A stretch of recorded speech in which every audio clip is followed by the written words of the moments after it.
All right, now you guys should be hearing stuff.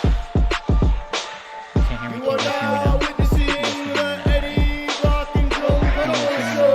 Yo, it's the Eddie Block Show. Drunk Uncle on the side, ready, let's go. Hey, it's the Eddie Block Show. If you agree or disagree, let them know. Yo, Drunk Uncle, drink more. We got 2 hours to chat like strange animals. Eddie Block and Drunk Uncle are great hosts, and we got 50 minds for the trolls. Let's roll. Yo, it's the Eddie Block Show. Drunk Uncle on the side, ready, let's go. Hey, it's the Eddie Block Show. If you agree or disagree, let them know. Yo, Drunk Uncle, drink more. We got 2 hours to chat like strange animals. Eddie Block and Drunk Uncle are great hosts, and we got 50 miles for the trolls. Let's roll. Drunk and Eddie, Carol keep him in check, along with John Wick and Steve Pence. Johnny Humor, he got the right diet. Mr. Nice Guy looking heavy, I might try it. Maddie, Courtney, and Evil Knievel, we all know the Lord is coming back for his people. Come get some Jay, yeah, trade for Trump. We all love Willow Pie, Brick got the plug. What's up to Kim Toe? I got to say hello to Julius Newman, Brigo Brothers, me Vato. Hemi Graham, got the link on like Pronto. Jim Bob's a silly guy, Deborah's head honcho. Gene Spratt and Gene Smith, don't confuse him. Boris might snap off, he's sick of this looting. Richard will pull up and give retribution till dawn break of dawn and the Susan. Solomon following Patriot movements. Brianna, the truth, Muse him, might bruise him. Danny Huddy, saying what's up on the daily now. No, we don't play around. These minds just might lay you out. If you wild out, Carol will put you in timeout. You can come test the chat and find out if you're Antifa or BLM, you can ride out. Yo, it's the Eddie Block Show. Drunk Uncle on the side, ready, let's go. Hey, it's the Eddie Block Show. If you agree or disagree, let them know. Yo, Drunk Uncle, drink more. We got 2 hours to chat like strange animals. Eddie Block and Drunk Uncle are great hosts, and we got 50 minds for the trolls. Let's roll. Yo, it's the Eddie Block Show. Drunk Uncle on the side, ready, let's go. All right, there you go. How about that? Like I said, guys, I can't hear a thing, so I don't know what's going on. Let's turn this back on. And trying to do a little readjusting here, so you guys can see all the chat. Because I know we have some folks in here that love to see the chat. The meeting's going to start in a few more minutes, so it's not exactly there yet.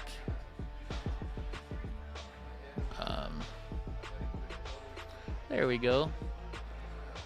You guys want the chat a little bit bigger, huh? That's what she said. When Drunk Uncle gets here, I'll have it to where Drunk Uncle can at least talk to you guys and answer questions. How about that? My audio, my mic is still low. How about this? Is this better? This should be better, right? My audio and my mic is like totally turned up now. How about that, Julius? Julius the boss man.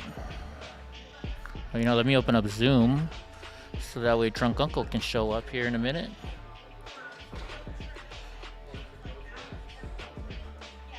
What do you guys think I should get for dinner tonight? Is this better, Julius? Let me know if this is better.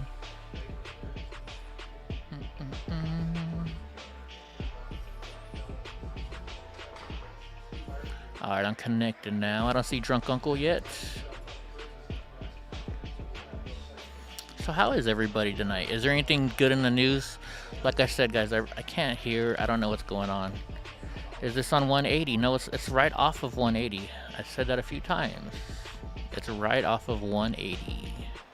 It's the old schoolhouse in San... I don't know if it's Sanger or something. The Sanger, yeah. Cool, cool, cool. The meeting's gonna start in a little bit. What should I get? Let's see, we got clam chowder I'm allergic to. Oh, let's see, let's look at the entrees. We got short rib meatloaf. That was always pretty good. Chicken breast. Manhattan, New York. I had that last time. I'm gonna try the burger this time.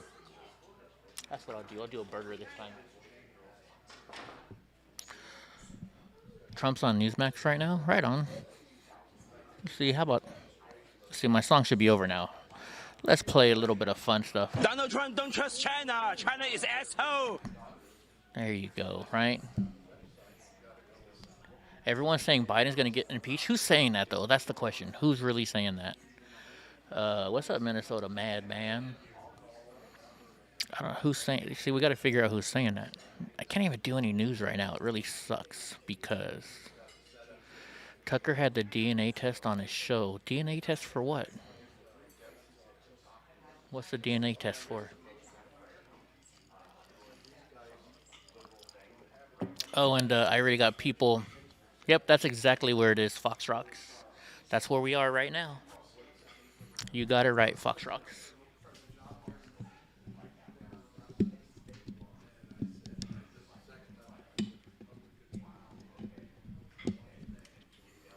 Oh, thank you, Minnesota Madman. Now the question is, am I hotter than Gabriel Mocked? I got a man crush on him. I'm not gonna lie. I got a crush on him. So the meeting's gonna start in like 8 minutes. Hopefully, drunk uncle shows up before then. Damn Donnie hair. You can't go anywhere without taking Donnie hair. Donnie hair and everybody else. What's up, Henry Vetter? Ilhan Omar, the DNA. So that's really her brother. Is that what we're talking about? Don't tell me that's what we're talking about. That's gonna be great. Oh, wait, let me put all chat on here. I'm excited about that one. Oh, you guys got me way.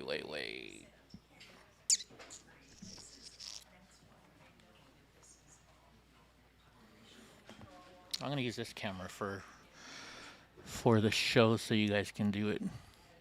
So we're gonna have Josh Fulfer coming up pretty soon. He's Oreo Express.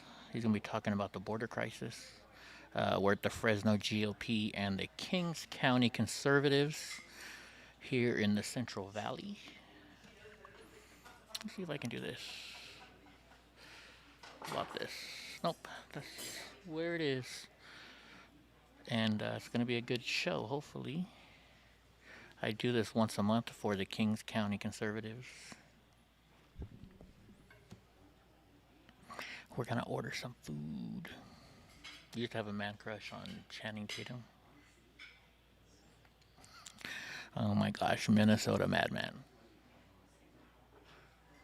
If only you were my type. If only you were my type. I gotta be quiet too because there's a whole bunch of people here and I don't wanna. I had a good day today. I've got somebody made an offer in my house and I'm thinking about taking it. Get out of my hellhole. But I'm not sure. I'm not totally sure. How you doing, sir? Good. How are you? Good, very well, thank you. Need some new glasses. And then I was yelling at you that night the police scanner was screeching in our ears.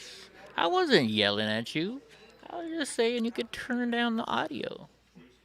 That's all I was saying. Hello, how you doing?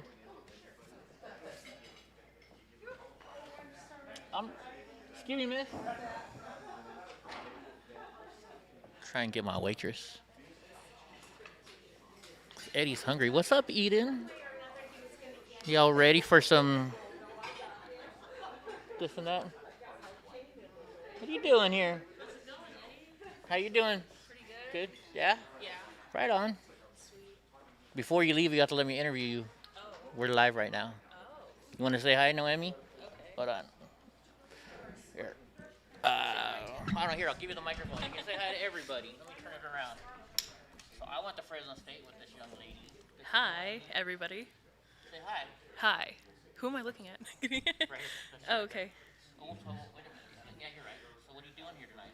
I came to the GOP event. Not really sure.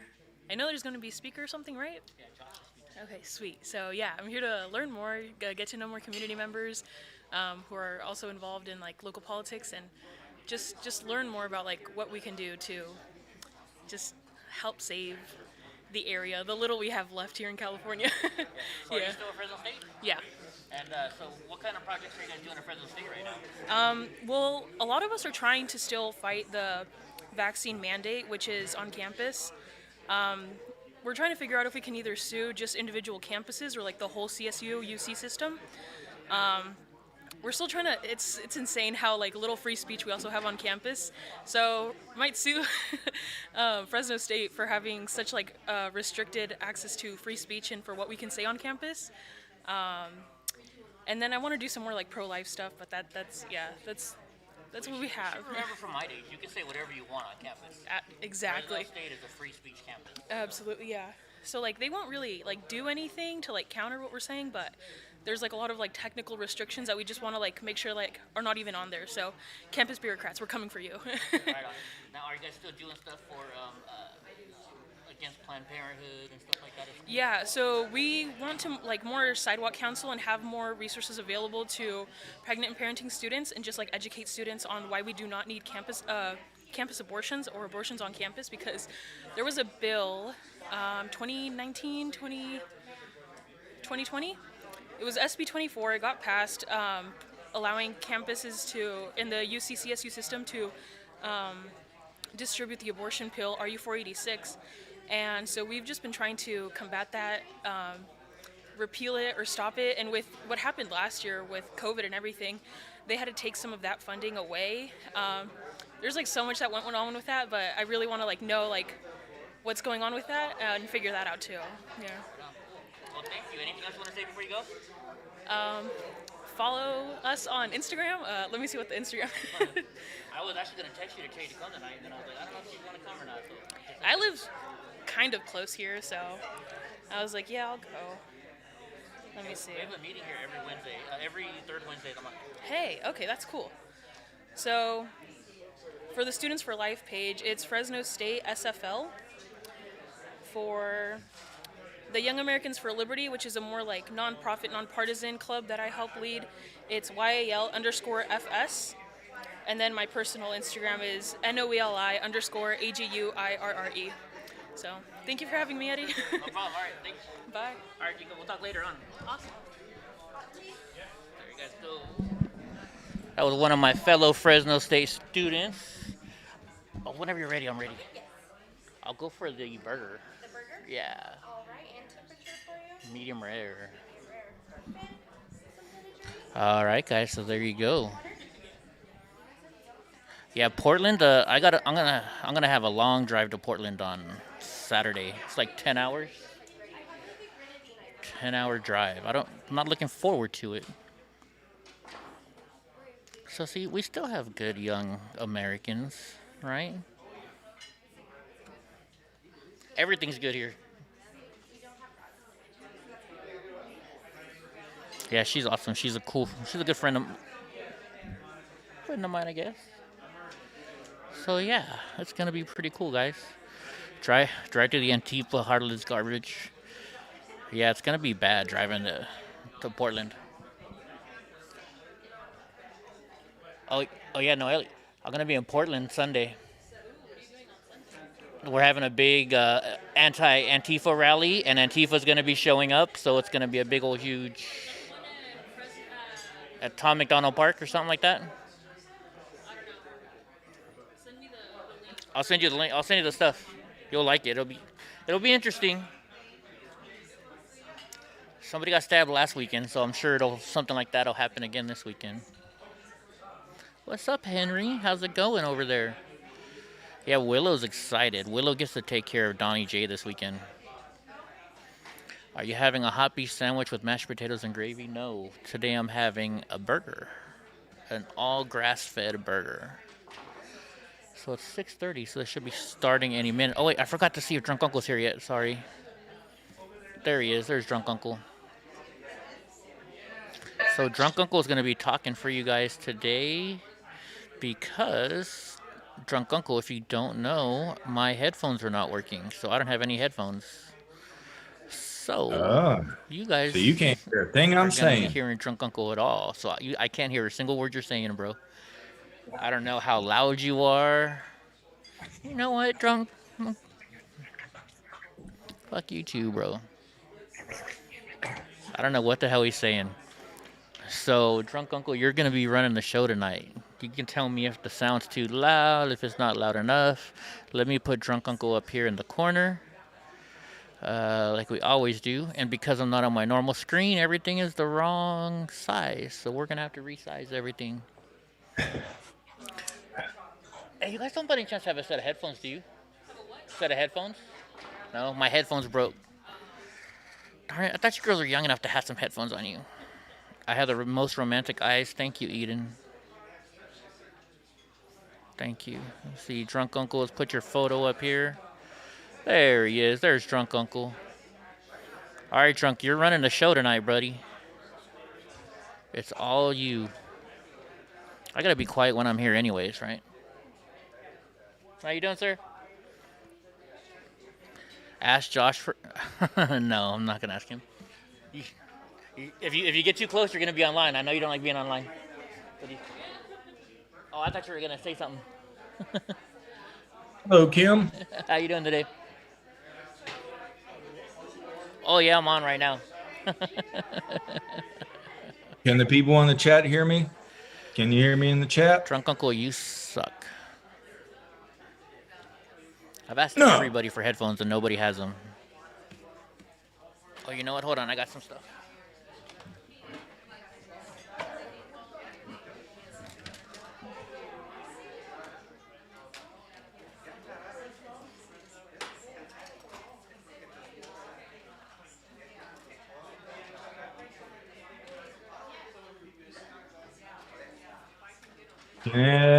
Can everybody hear me okay?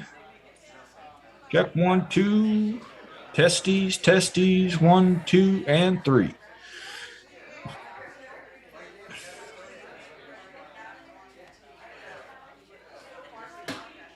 All right. I'm back. I bet you can talk with your eyes, Eddie. Oh, I can talk with my eyes all right. They get me in trouble. Just wait till I go to Las Vegas. You guys will see how much trouble we're going to get in. Gonna get in a lot of trouble. Why is nobody talking right now? How many people do we have in here? I don't even know right now. Oh, We got okay, good. 23 Y'all can hear. folks in here. Good. You know what? You know what I'll say? I will put you through that fucking wall! What It's wall? really weird. I see Drunk Uncle's list moving, but I don't know what the hell he's saying.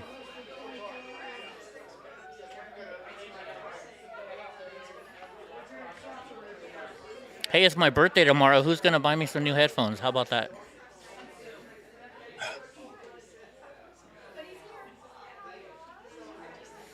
I wish I had I'm gonna some be the money. big 45 tomorrow.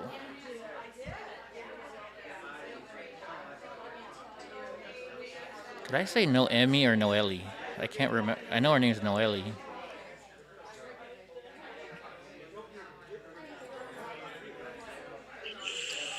I'll give out her information later on. Drunk Hello, Uncle missed my hot David. friend, or did you see her? Huh? Shake your What? head, yes or no. What? You didn't see my hot friend?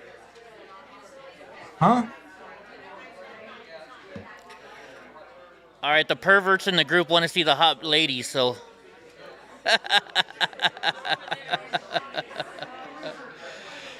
There you guys go. There you go. Yeah, it's going to be a meeting, but there's going to be a speaker. Kelly's about to start right now, I think. Yeah, I think he's going to start right now.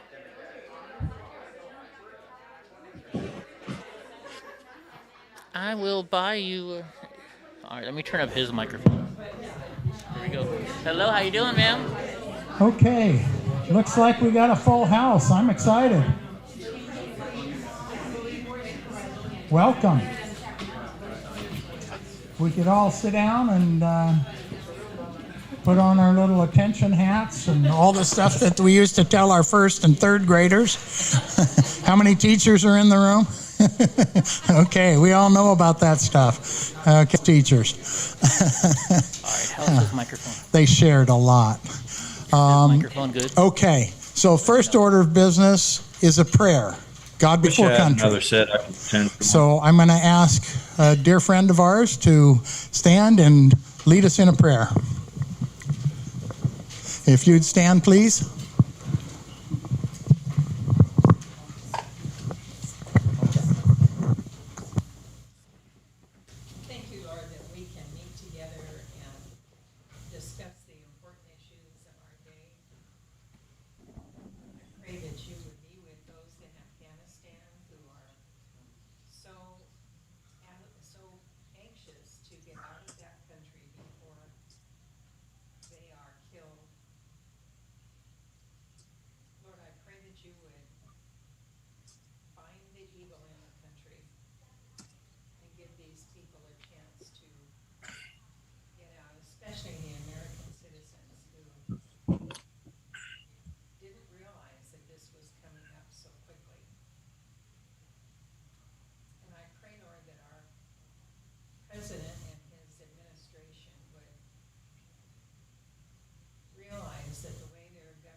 person in this group, that you would give us all insight into how we should, what we should do in order to change things in our country. Be with our speaker tonight. We ask this in Jesus' name. Amen. Okay. And we'll have the flag salute. I guess I don't have to say uncapped because there are none. Salute, please. I pledge allegiance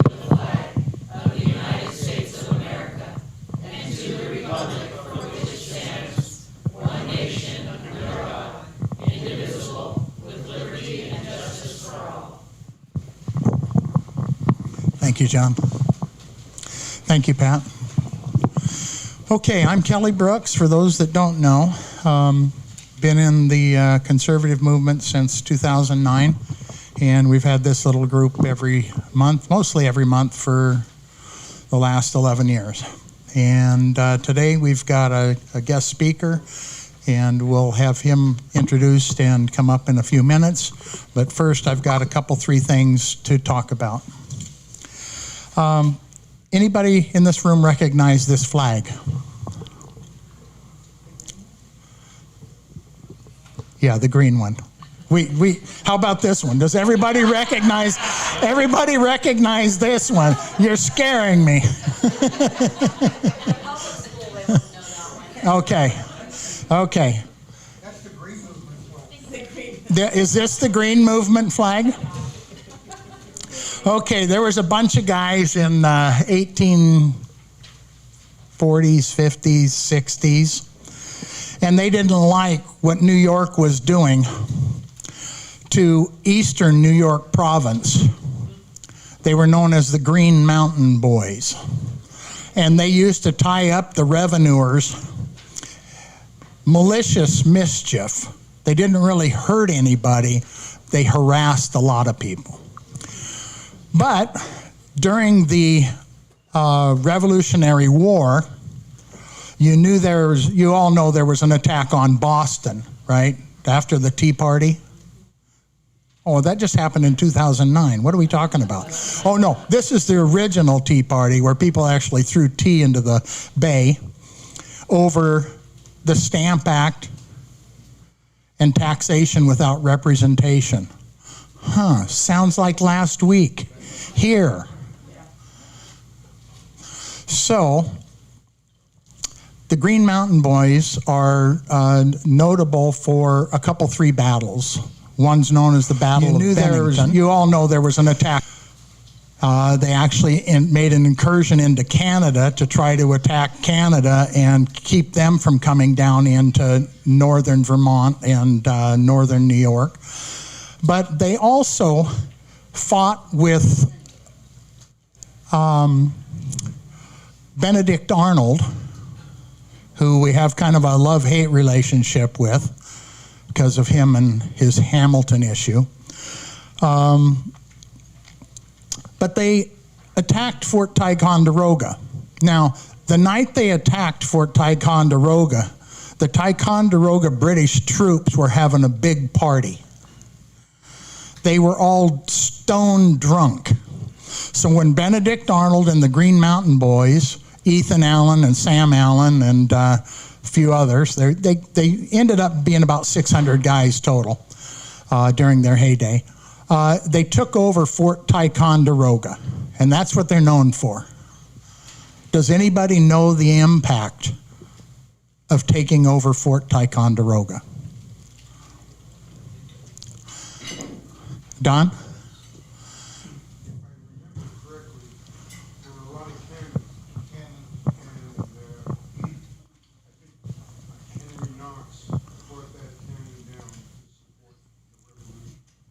He brought it down in the middle of the winter on the hills overlooking Boston, and those cannon forced the British out of Boston Bay. So you laugh and joke about the Ethan Allen and the Green Mountain Boys as being insignificant, but pretty significant, weren't they? So it kind of comes down to one man, one vote. One good decision at the right time makes a huge difference. And these guys made a difference. So they had their own flag, and it's the Vermont militia, their, what do you call it, National Guard for Vermont. This is their battle flag. So, that's, like Paul Harvey would say, the rest of the story. Okay, how many of you watched any of the 3-day marathon with Mike Lindell? A few of us. Was it compelling? Was it helpful? Do you think we still have an opportunity and a fight? Was there fraud in America with our elections? Was there data that was actually saved and now can be used in a court of law? The answer is yes. The answer is yes. So keep following Frank Talk with Mike Lindell. Frank's Speech, frankspeech.com. And you can find out and listen to more audio about that. He had some real whiz-bang computer geeks there. He had 47 states represented with representatives or senators there. And they all listened to this data, and now they've gone back to their own Congresses and assemblies and senates, and they're talking about these things for their own states. He armed them with data that they now can peruse with their colleagues and actually figure this out. So I thought it was really interesting. I couldn't follow it 24 hours a day for 3 days, but the snippets I watched and heard with my wife as we're traveling across the countryside were pretty compelling, and certainly made things hopeful that we do have documentation and we do have a dog in the game, and we've got to fight. And we got to fight for free, fair elections. Nothing more, nothing less. I want an honest election. One man, one vote. One citizen, one vote. No more, no less. Yes? Kelly, have you heard anything more about the Arizona audit? I haven't, personally. I haven't had a chance. I just got back yesterday on our trip, and I didn't spend a lot of time following the audit. Does anybody else, have they followed it closely? Do we know exactly where we're at now? Okay, so next week we're hoping for a book drop or whatever, the whole story. John? This afternoon, late, Georgia just announced that they are opening an investigation of what happened in Fulton County, an independent investigation. Okay, so Georgia's opening it up. So I think Lindell has been on it and trying to find proof so that we can get court cases and actually take it to the Supreme Court and whatever the appropriate thing is. I would love an overturn and a reinstatement of the right person who won. But I don't know where our country or government will go, and that's going to be up to not me, other people. Okay, so how many of you in this room have military ties, family in the military, served or serving? Most of us, right? I lost a cousin in Baghdad. Are really making me angry. And I've got to control that into action. Action, channel it. So, Lee mentioned to us, everybody know Lee DeLamp, Lee mentioned to me that he's talked to Devin Nunes and he's sent letters and called on the phone to Pelosi's office. Well, it was Pelosi, right? Liz Cheney. Liz Cheney said that this was Trump's plan and they were just following Trump's plan. Liz Cheney. So what he did was he got on the website and then had to scroll down 30 pages to find a phone number, then wait for it to ring 25 times or more, and then finally it answers to an answering machine, and then you leave your message. This is how our representatives provide representative government to us right now. Deflect and dismay and try to tire us out. But we need to be writing personal letters to all of these yahoos and hold them accountable.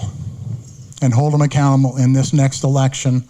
We're going to hold them accountable like they've never seen before.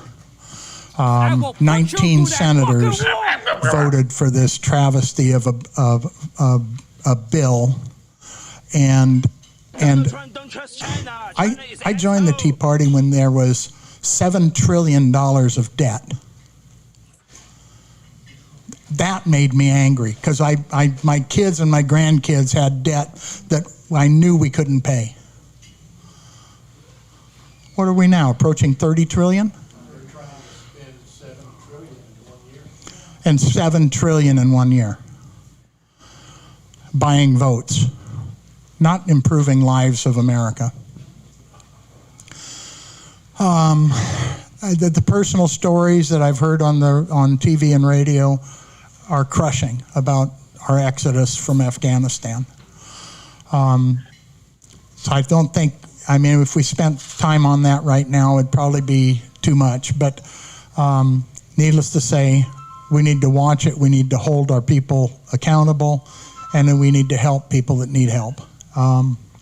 We do what we can, okay?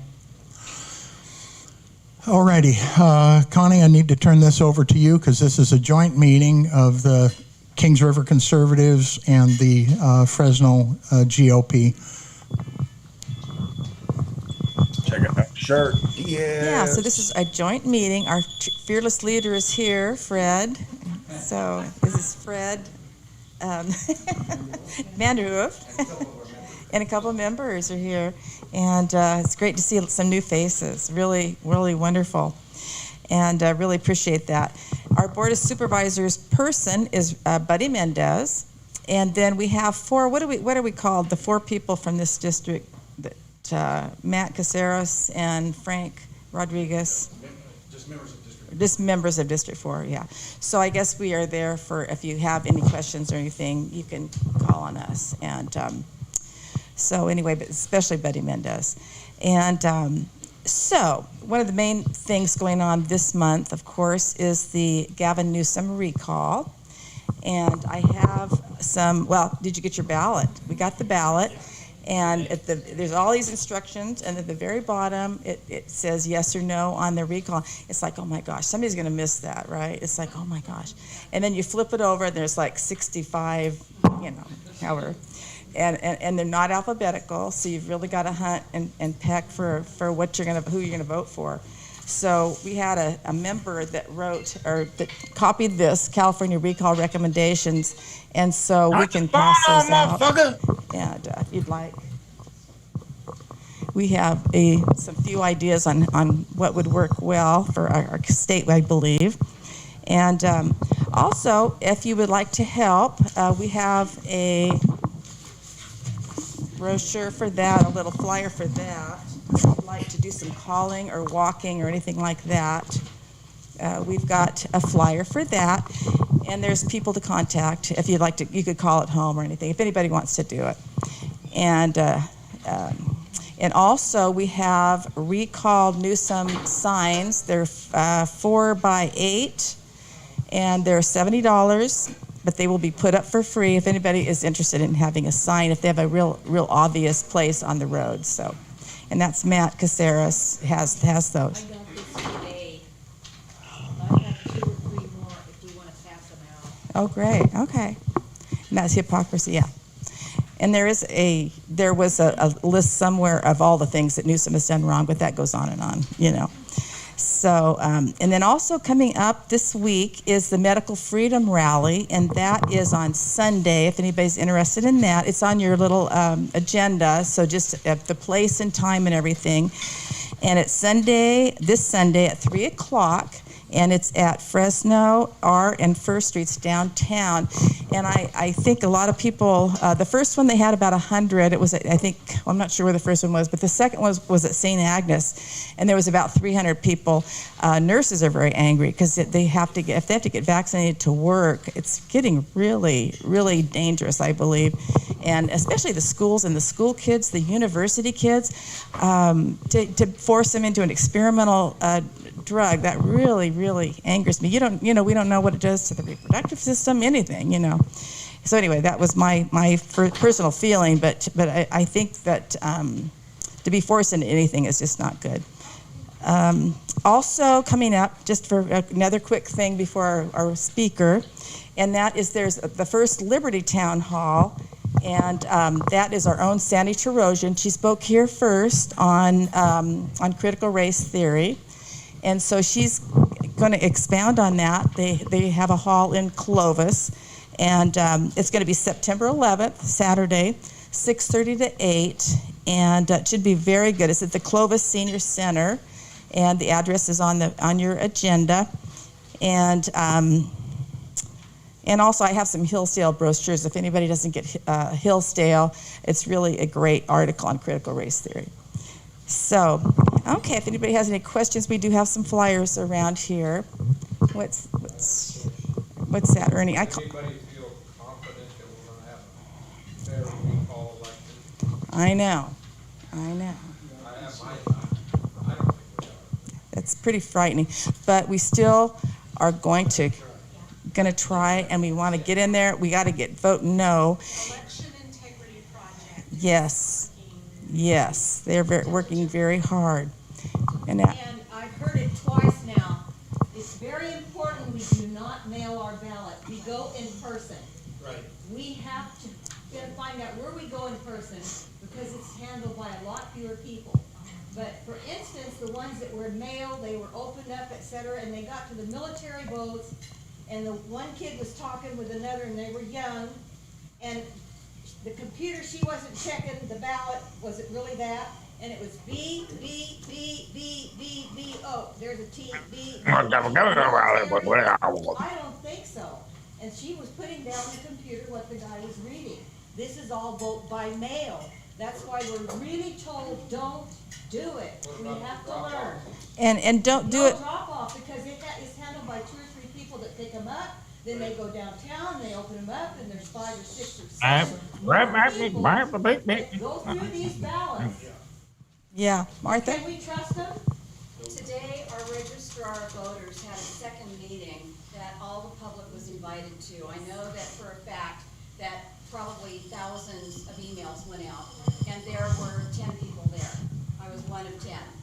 Okay, this is an opportunity to speak up, to tell them what you think, to make your comments about ballots and everything else. So there's going to be another one coming up. It's always on the day of our meetings at 4 o'clock, so it's kind of a bummer. But People who attend. yeah, Okay? and it is so where. if you want to have your voice heard, you need to go to these things. And where is it? It's at the It was at the Hamilton Center. location, On which street? Center today. And which street is that? Meetings today alone. Wow. Butler, isn't it? Yeah, I think so. Lee? What Alfred E. Newman is putting out that emailed ballots are acceptable. They're testing the waters on that. To email you your ballot. Isn't that going to be good? Who's doing that? That's I got crazy. told, has to be. We might as well write on a piece of paper and send it, it's getting ridiculous. Well, one of the things also that they mentioned today was that the 14 days or 11 days of voting, 4 days is even what the registrar voter is in favor of. But we have to contact our representatives, our state legislators, because the ROV doesn't make the decision for voter ID.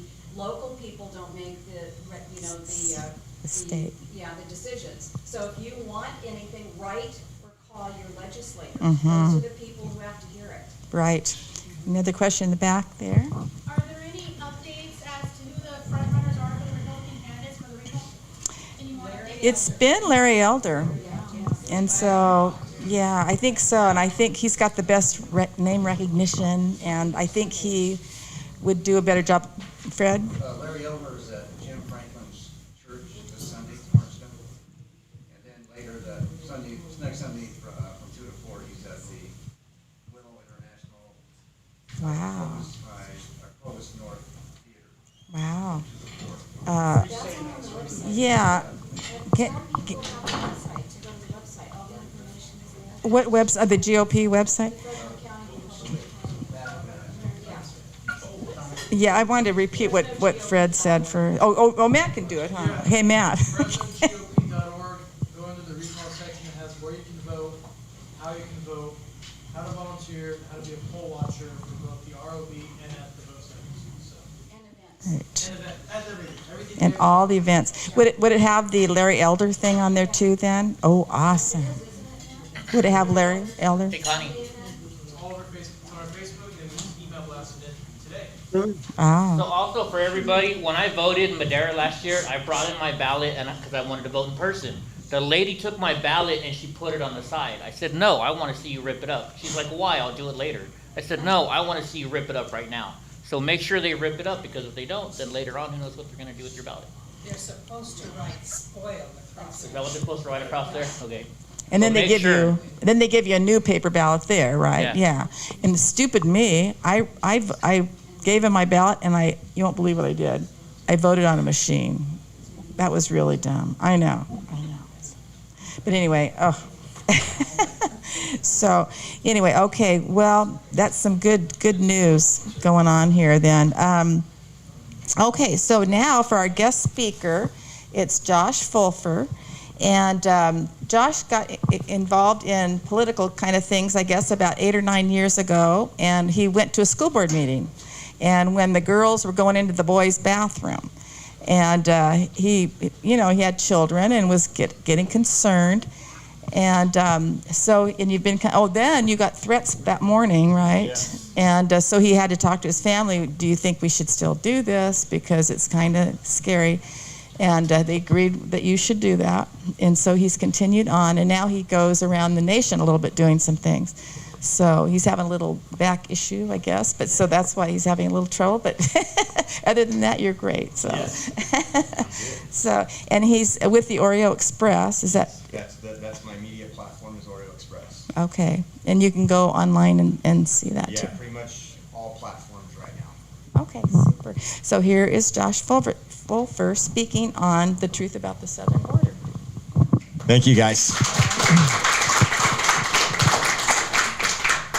Just to kind of give you guys an idea what she was going into with how I got started, or some of my background is I was never political, didn't care about politics, didn't care about what really went on. As long as I was fine, I was happy to just go to work, pay my taxes, and come home.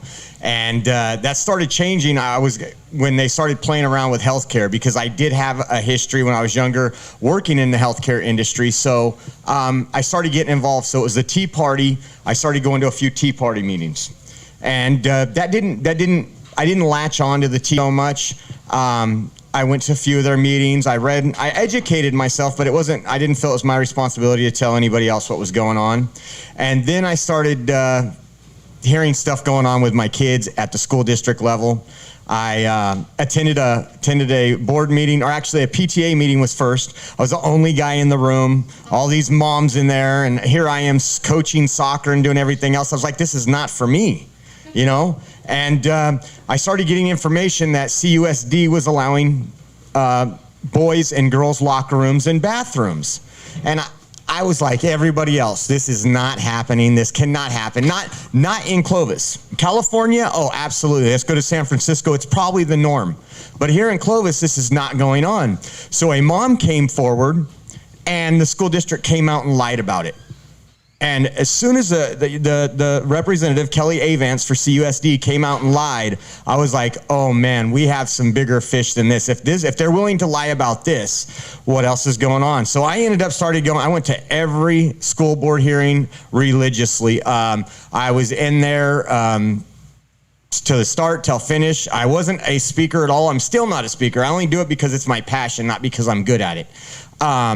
And I started watching what was going on, and I was like, there was, at a school board meeting, it's just like you talked about today, 10 people showed up. We're gonna continue on this path until you guys are finally sick of it and we're wringing people's necks to get to these meetings. But I would go and it was all school staff. It was all paid administration. And so I started making some noise. I started a Facebook group called Stop the Madness CUSD. And I remember I met this lady. Her daughter was a teacher. She's her son was a cop.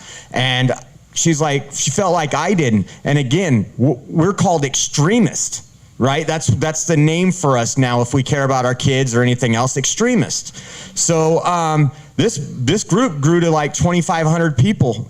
In about 3.5, 4 weeks, I had other conservative groups calling me up messaging me saying, how do you get so many people in there? And really, it was only word of mouth. And because in Clovis, you have a majority conservative area, and then this is happening to kids.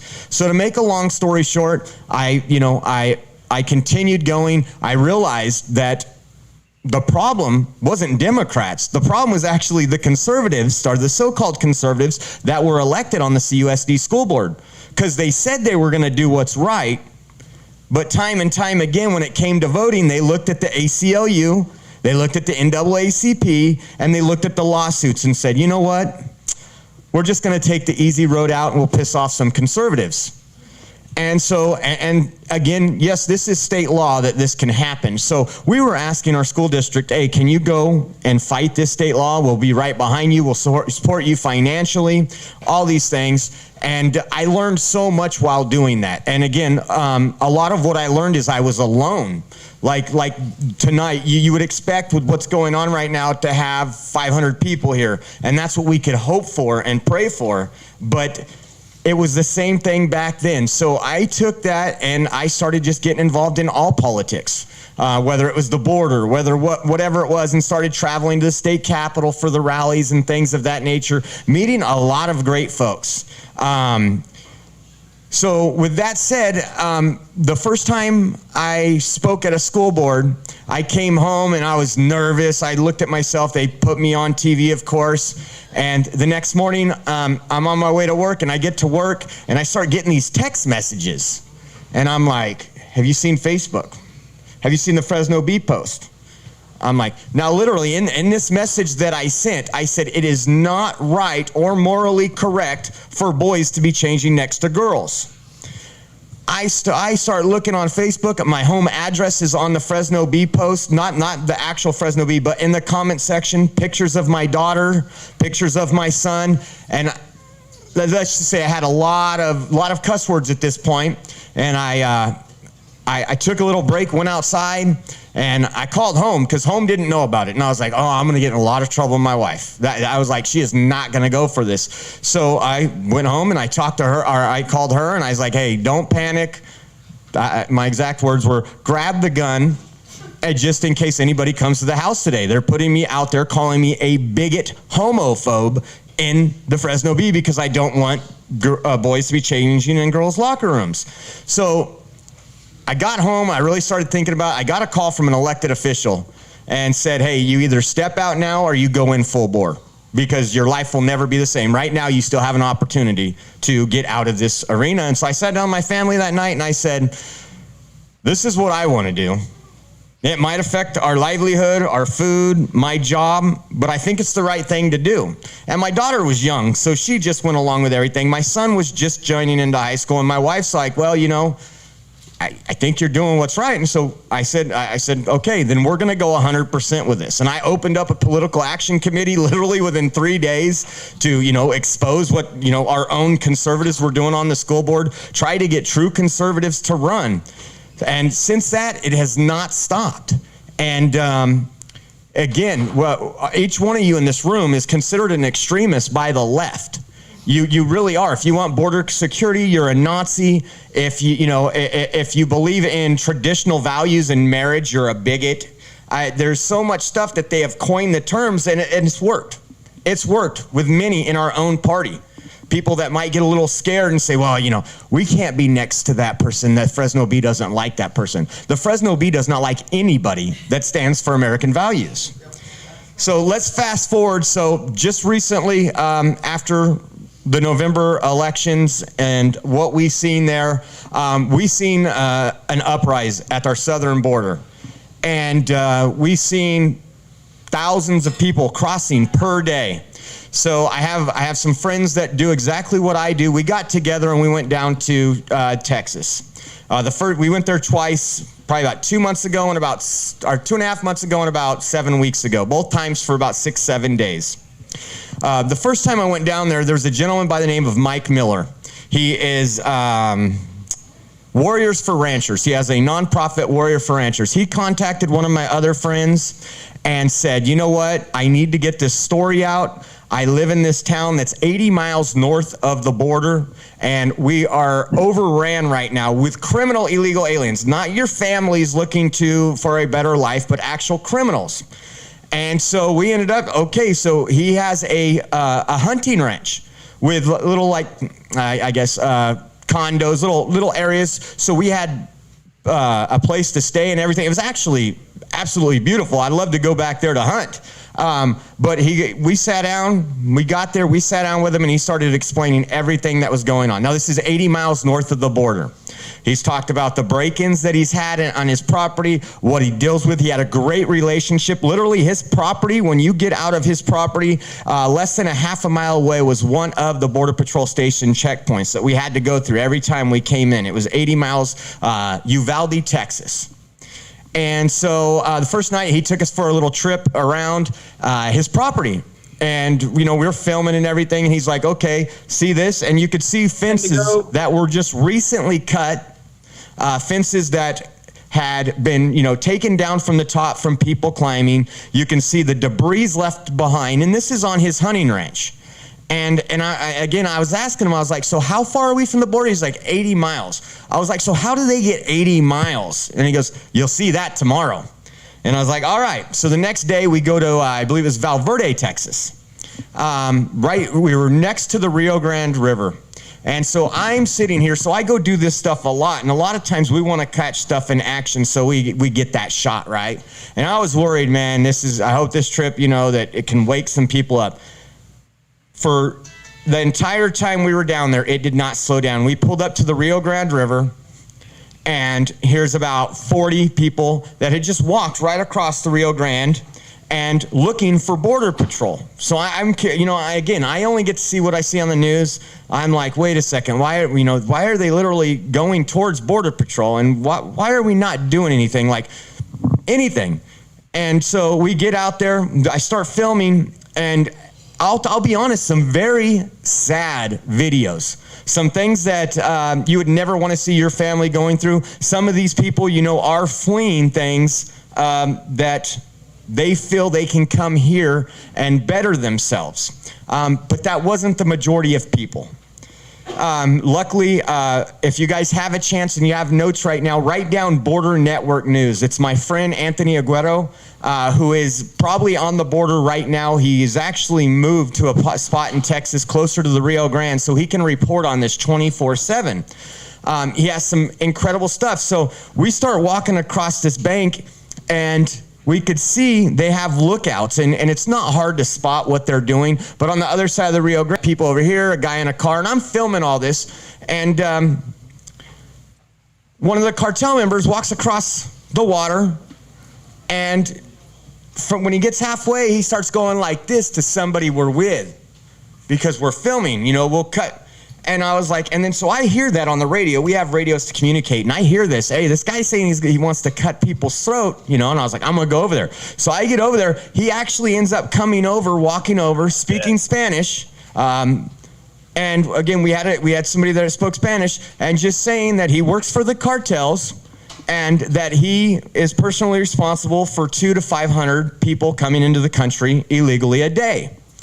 And so I'm like, wow. And what was amazing is I'm standing in the United States right here, and this guy is in the water 1 inch off our shore. And I'm like, so I go up to Border Patrol. I was like, that was the cartel. Why can't you guys do anything? He's in the water.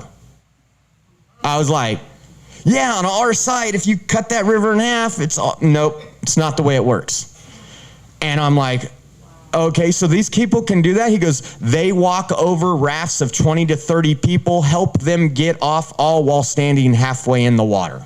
And we can't touch them. And I was like, oh, wow. So we went back that day and we started talking amongst ourselves as a group, sharing some stories and stuff. And he goes, well, tomorrow we're going to go to a different crossing. So there are so many sectors here, right? So we got to tour a spot where Joe Biden ended our border wall. And I'm not saying ended it like, I'm talking about like, say you're doing an addition to your house and you have tarp up and everything, and we just stop right there and the rain's coming in, because that's what it's like.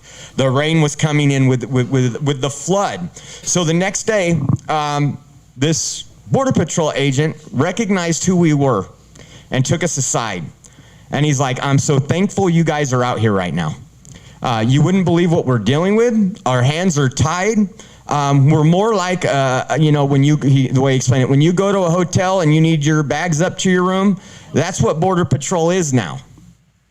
And we asked him to speak on record. He goes, I can, I'll lose my job, but I will give you guys some details on, he gave us a list of every place we should go to, what we should check out. And so as we go there, later on that evening, here comes another raft, and literally they're pulling people over in rafts.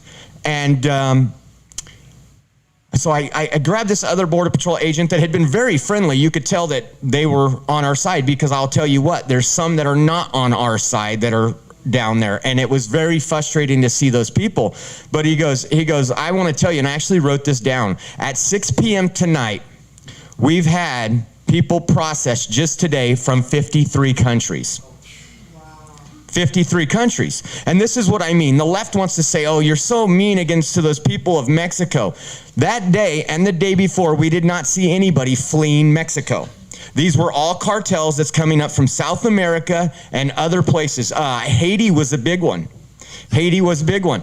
And so when Anthony would talk to these folks and would translate for us, I would say more than 80% we're not the citizens you want here. You know, are you going to pledge allegiance to our flag? Are you going to assimilate to our country? They were no different to the same people that protest in Fresno and LA that said this is stolen land. So they're coming here because we're obligated to give them this land. They're not coming here to provide a better life for themselves, for their children. And many of them did say, like, they didn't know what to say. So their honesty was just amazing to us. Like our social programs, they want to be here because of our social programs. They don't want to be here because we can work hard and make a living. And I mean, by the third day, I was like, man, there's no way. Whatever's going on in Afghanistan, whatever going on with healthcare, we'll never be a sovereign nation if we cannot control what's going on in our southern border. And so, like I said, we took tours, went to the parts of where the construction literally stopped. I mean, anywhere else it would have been a danger, because there is like 10-foot trenches where they pour cement to keep up the barriers on the wall. Just empty. Anybody could walk in. I mean, the left was so concerned about these people, they weren't concerned about them getting in there. And it was just amazing to see, I guess, how the cities and everybody in those areas handled this. So a lot of times, like in Uvalde, the sheriff's out there, a Democrat sheriff is out there. I interviewed him. And he hated what the Biden administration was doing.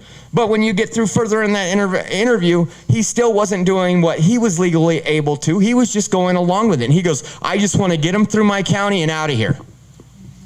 So then I'm like, okay, well, we got to figure out where these people are going. That's great investigative work. Let's figure out what's going on. So we start talking to we pulled up to a sheriff in another town that was working on the border right by the Rio Grande. And we said, hey, we're here, we're traveling, we're doing some reporting on this. She was excited. She goes, meet me here at 9 o'clock at night, because it's 105 degrees and the humidity sucks. It's worse, way worse than in the valley. Like, I would take 110 here any day over 98 there. So she goes, most of them will be going through tonight, and we'll go from there. All right, so we pull back up 9 o'clock at night. Sure enough, she's right there. We talk to her. She goes, follow us.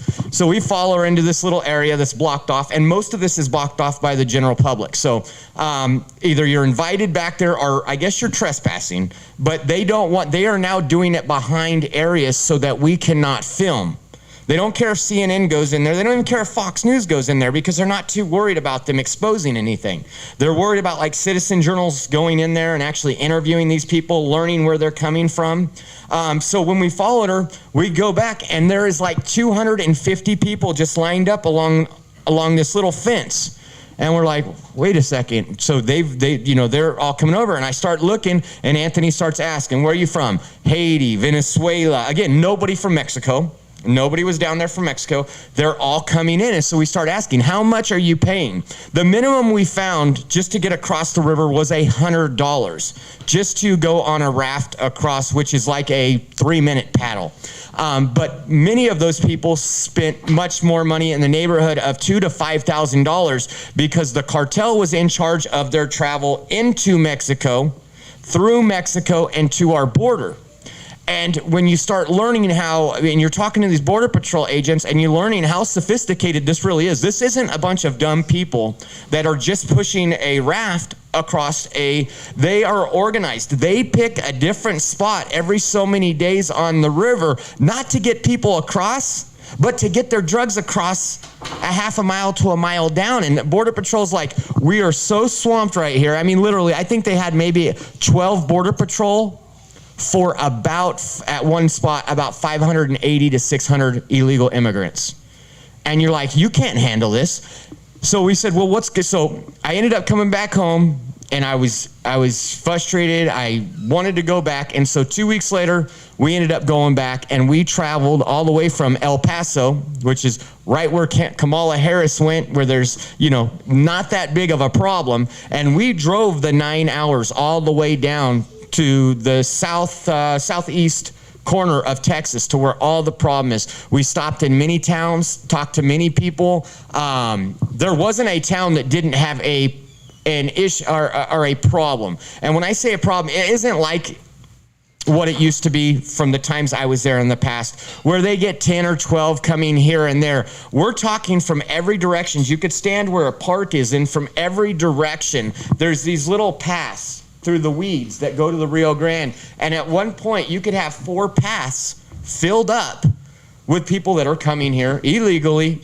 And so I was like, we wanted to understand a little more. We've talked to them, what's really going on. And there was some people, and I will tell you, this one conversation stood out from this family that was coming from Venezuela.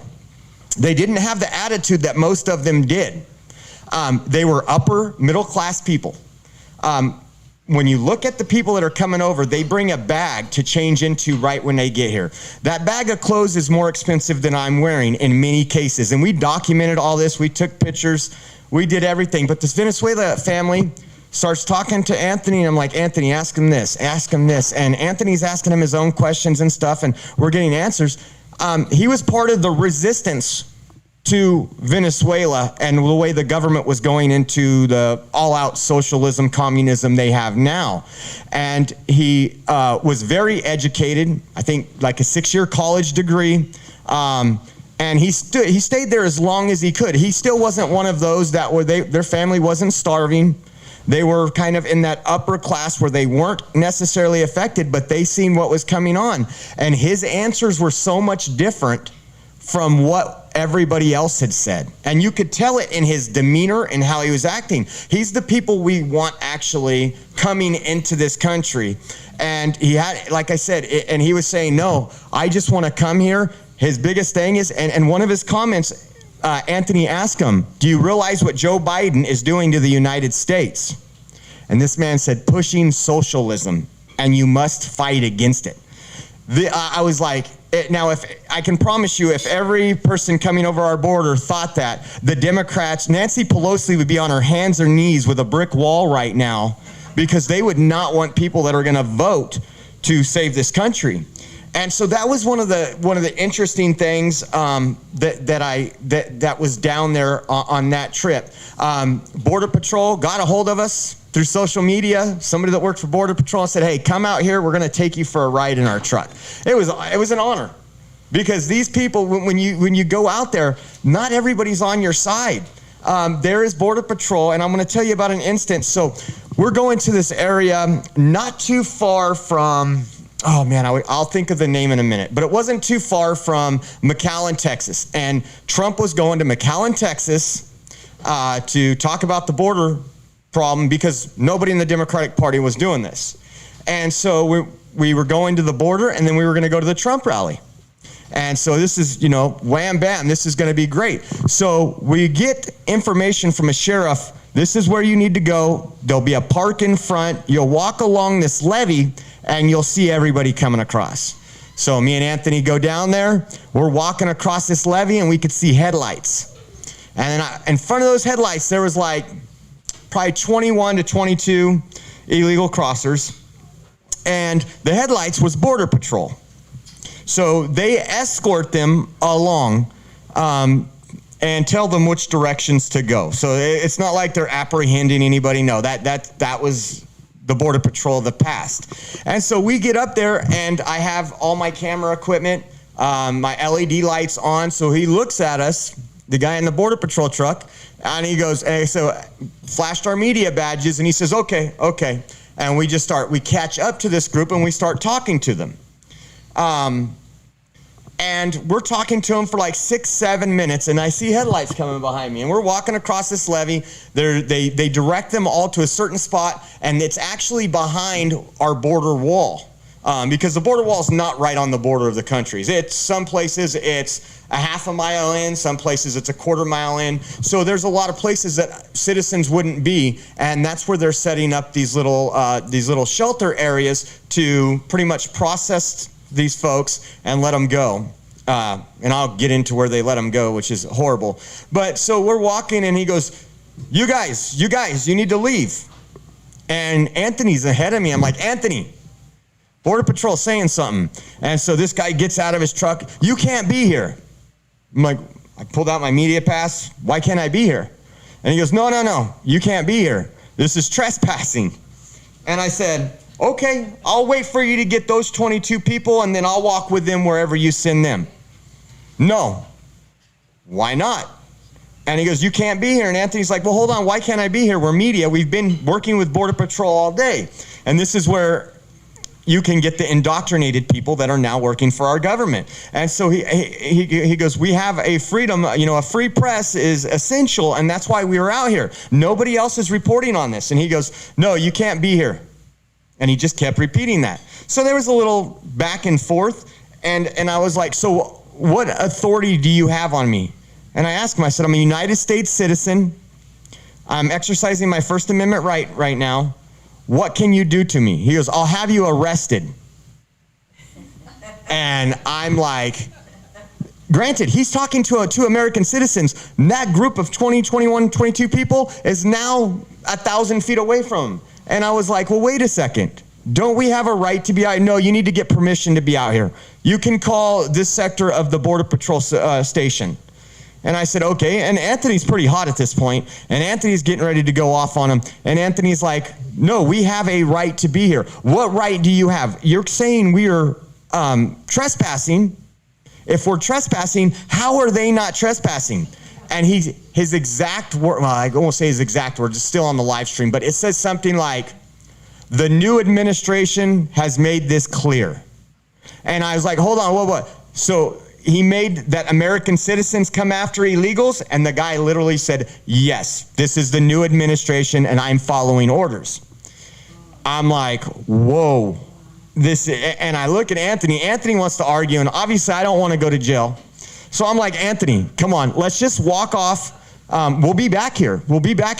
And we had a drone and stuff, so we could fly over and see everything. But we needed the American people to also see that we're watching this live stream, that, hey, something is wrong here when you're a citizen and you're asked to leave private property, but they are doing this. So we end up walking back, and we get to the end of the of the thing back towards the parking lot of the park, and we see 4 headlights.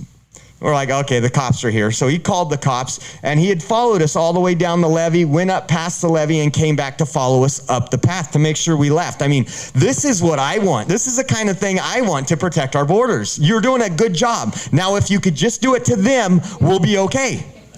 No, so we get up there, and, the police, and I hate to say this because we all know when we've heard this before, the police were just doing their job. So they say, hey, what are you here for? I said, we're media, we're documenting this. And Anthony's like, why aren't you doing anything about them? And the guy's like, well, I don't have no control over them. And he goes, then how do you have control over us? Right? And so a little, went back and forth, and they said, well, we just need to see your IDs, and then you guys can go. So we handed over our IDs, and it was, again, we went back to the hotel that night and just thought about the disappointment that these people that we respect and, are supposed to protect and serve really aren't serving the interest. They are serving somebody, an administration, but they're not serving the interest of we, the American people. There was multiple instances of this over the time. Like I said, I think I got personally 15 days there on the border between the 2 trips. There's people that live along the border where the streets where people are coming that are building what they call sanctuaries. So the residents there that are part of the problem are building these little seats, these little stools, and they'll put like a case of water out for these people for them to drink. Now, I don't want anybody to starve or to be dehydrated. But what I do want to know is who's coming into this country and why they're coming in here.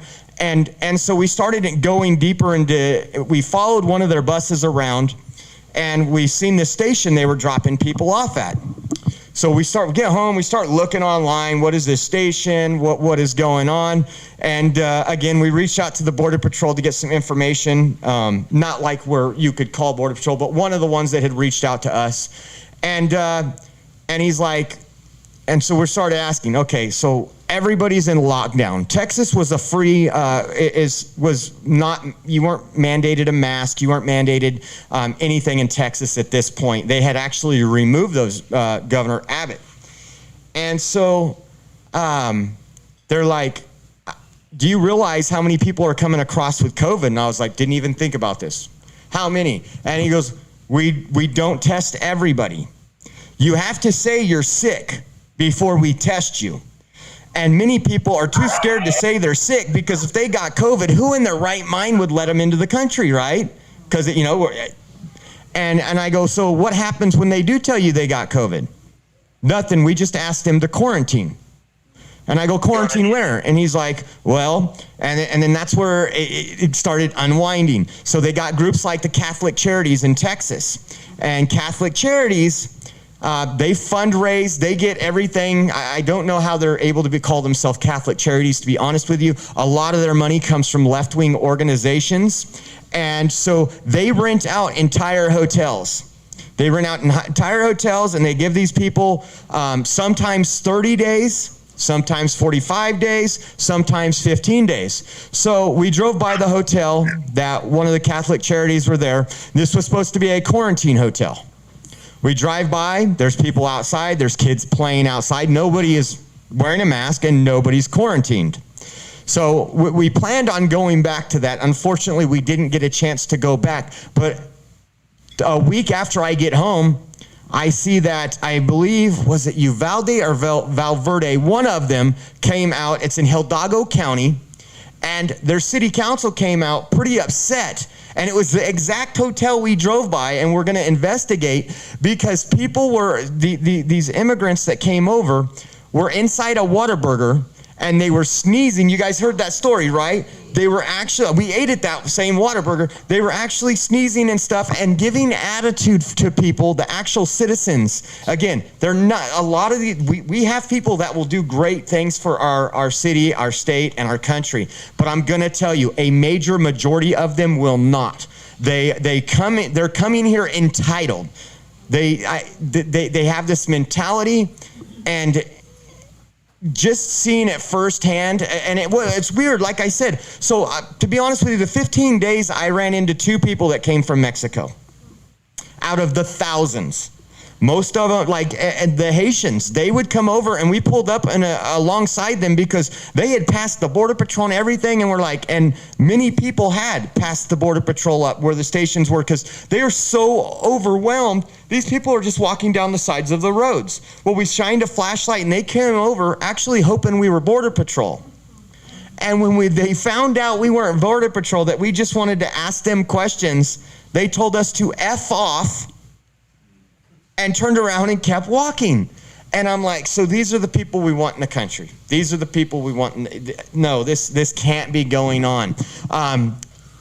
2 weeks ago, Anthony was down there again. His live stream is online. Over 10,000 people in one night in one sector of the border. You won't find it anywhere. And what's amazing is Fox News is out there. Newsmax is out there. All these so-called conservative platforms. And you won't find, they go out there and they stand in front of the camera where you could see the little field behind you, but they're not going in and actually reporting on who's coming in, what they're doing. But 10,000 people in one night, he was there for the live stream, and he interviews them and he'll translate for you.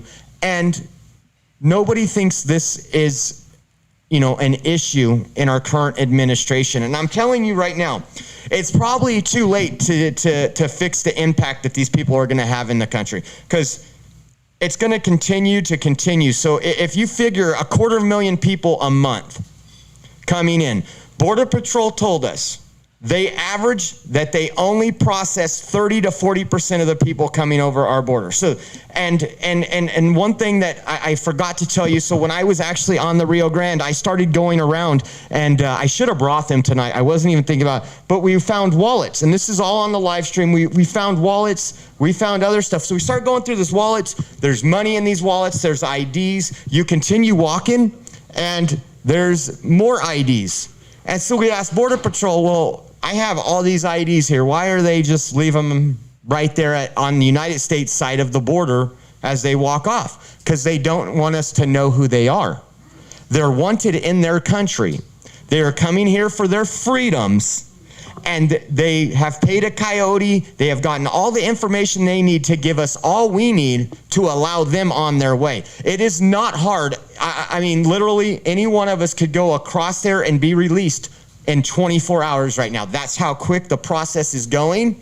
They're dropping these people off at gas stations to catch a bus. COVID positive folks, dropping them off right at a bus station. Okay, here's where Greyhound goes. And what was amazing is when they're talking to these people know where they're heading. You ask them, where are you going? Florida. Where are you going? Ohio. Where are you going? Los Angeles. Why are you going there? Got family there. And so they're telling, and so I'm thinking, well, it's going to be pretty expensive to get there, not realizing our tax dollars are actually paying to send them. In many cases, if they have a relative or family member, we are sending them there. And so I asked to see the paperwork of what one of them was giving, and he showed us the paperwork, and he said, they said we can't show anybody. And I was like, I won't tell nobody, I promise. And so I started reading it, and it was very simple. It was they are promised to contact somebody within 60 days. That's the promise. And when I talked to Border Patrol, he said, well, the media might tell you 10% and do it, but I'm going to say it's more like 1 to 2% right now. He goes, 10% would have been before this big, flood of them. And he goes, but right now it's probably 1 to 2%. Once they're in the United States, they are giving, depends, some of it's done by the government, some of it's done by Catholic charities, and some of them are done by other organizations, leftist organizations. They run under a 501c3, and they get away with all this. And so when I got home, I remember talking to some people that were calling me, hey, so what'd you find out there? Again, I don't know. You can't go backwards in time. You can't go backwards in time. Joe Biden can't go back to how he just messed up Afghanistan. But I will tell you this. The immigration problem in the United States will be the single most collapse, more than the inflation, more than the printing money. Because in many of these communities that you go to in Texas, near the border and everything, they're very poor communities. I mean, you see some of the poor communities here. You go to certain areas in Fresno. Just imagine multiplying that by 5 and then asking the hardworking taxpayers to foot the bill to do what you need to do to their neighborhoods. So it's going to be damn near impossible to fix. I don't have an answer, but what I will say is and I know I'm preaching to the choir here, people need to stand up. People need to fight. I've been contacted by a group, somebody that was part of building the actual private part of the wall. They want to do a human chain. They say, let's get 20,000 people out there, arm to arm, standing along that Rio Grande River near the hard spots, and let Border Patrol arrest us. It might take that, because right now, allowing this administration to do what it's doing, everything we've done since I'm 43 years old, everything we've done in my lifetime has not worked. It's gotten worse. And what we see now during a pandemic where my children are forced to wear masks, I'm forced to not be able to do stuff, and these people are being let in, even if they test positive, they're being let in and they're being asked to quarantine. There are stricter rules on U.S. citizens that travel to Hawaii without a negative COVID test. I mean, you literally get locked in a room where you have security outside your door. They don't do any of that. And so that's why it's hard for me to think that anything good is going to come out of anything they're doing. Like I said, we have a lot of people that want to come to this country legally that could use the front door and should use the front door. Both parties have screwed that in the pooch, in my personal opinion, when it comes to many things. Republicans have drugged their feet, and Democrats have just pushed for open borders. Well, now we got it. Now we got open borders like the Democrats want, and it's not going to be changing anytime soon. The sheriff down there, when I interviewed the sheriff, who was a Democrat, again, when he said, I just want them out of my county. He doesn't care if they come to yours, and they are. They are coming to places. There's a group right now. I encourage everybody to watch Border Network News on YouTube and see what you see on there, because we get some of these Border Patrol agents, sheriffs, they still are in contact with us. Hey, are you in the area? I would love for you to see what's going on today. But I will say this, with everything I've seen, the next thing you need to watch out for is, this morning, I was talking to you about this earlier. This morning I turn on CNN, and I always watch CNN because it tells me what's coming up the pipeline. And it was talking about refugees from Afghanistan. And the number they used were millions. That we need to evacuate millions of people into our country. Now, there are some great people that helped us out that we need to make sure that we take care of. Without a doubt, they stood beside our soldiers. Their lives were in jeopardy, just like our soldiers. And the Americans that are there, we need to do whatever we can, however long it takes, to get them out. But the push from AOC, she already tweeted about it, is millions of these people need to come into the United States. And I don't know if I've traveled to certain districts, and I went to Ian's Omar's district when I was over in that area. And I can tell you, I go to the worst spots. That's where I like to go. I had never been to a place that hated America more. I was outside the Mall of America wearing a MAGA hat. And let me tell you, people that were refugees would spit on you because you had a MAGA hat on. And then when you start researching, you're like, oh, this is represented by Ian Omar, somebody who we thought, by allowing her in here, we're going to do some really great things. And honestly, again, it probably was our college system that ruined her. It probably was our college system that made her a radical. So again, there's a lot of things we have to look at, but I'm going to tell you the next wave of our problems is going to come through Afghanistan. And then I always have to mention this before I get done speaking, is we have political prisoners right here in the U.S. There is numerous January 6th defendants who have been in jail ever since January for a simple misdemeanor trespassing charge. And I just told you a story of 10,000 people trespassing a night. and our government doesn't care. I don't know if many of you know Coy Griffin, but look up his story. He went to go pray on the steps of the Capitol, where I was also at that day. And he's out of jail now. He's fighting some charges, but they kept him for 10 days in solitary confinement because he wanted to contact his lawyer and his wife without giving him a phone call, and used the excuse they were quarantining him for COVID. Our rights don't end because of this, and so I ask that everybody, and again, I always say pray, but please take action. Write letters, do something. There are some bad people that were there that day, and if you destroyed, I considered that my house. If you destroyed property at my house, I hope you get charged with something, and I hope you do the time. However, many of my friends walked right in because police were escorting them in there, and now they are dealing with a whole lot of stuff. They did nothing wrong except went to We the People's House, and we have prisoners. We have literally political prisoners. I think it's 52 at this time, and we have a few Congress people speaking up and going there. But again, pray for those people. And again, if you break the law, I want you to be held accountable, without a doubt. If I break the law, you people should want me to be held accountable. And I'm going to close with this. I pay attention to what goes on in this world, especially with the rallies, with the COVID. Last week in Italy, I watched something that made America look so divided. It made America look more divided than you feel it is. So in Italy, they were having a rally against the vaccine passports. Folks who were vaccinated joined this rally and burned their vaccination card in solidarity with the people who said, hey, I don't want it to be a mandate. I don't want all this to be a mandate. And it was probably, when I look at American history and things, I light up.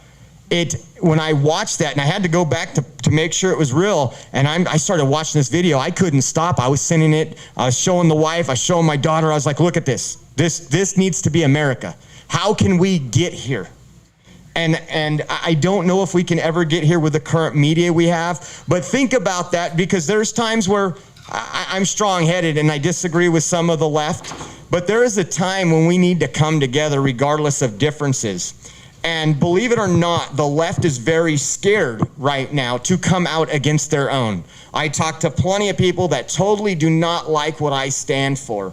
But when it comes to the mandates and the government telling you have to inject this or you can't go here, it is very similar to what you've seen in Nazi Germany. And I know people get hated on for saying that, but now it's papers, please, when you walk around. So go look for that video of Italy, because if I would have seen that 3 years ago, I said the only country that would happen is in the United States. And there is a way to get there. Talk to your friends, talk to your family, get them away from the keyboard. We're done typing, we're done sharing articles. We need to get out and be active. Go to people like the GOP. Go volunteer for them. All these things, the letters you can write, I'm telling you, because I know so many people that says, oh man, I wish I could do something. I was like, I've been out to everything possibly and I haven't seen you once. So there's a lot more you could be doing. So please just encourage folks to do that. And again, thank you guys for listening to me tonight, and have a good evening.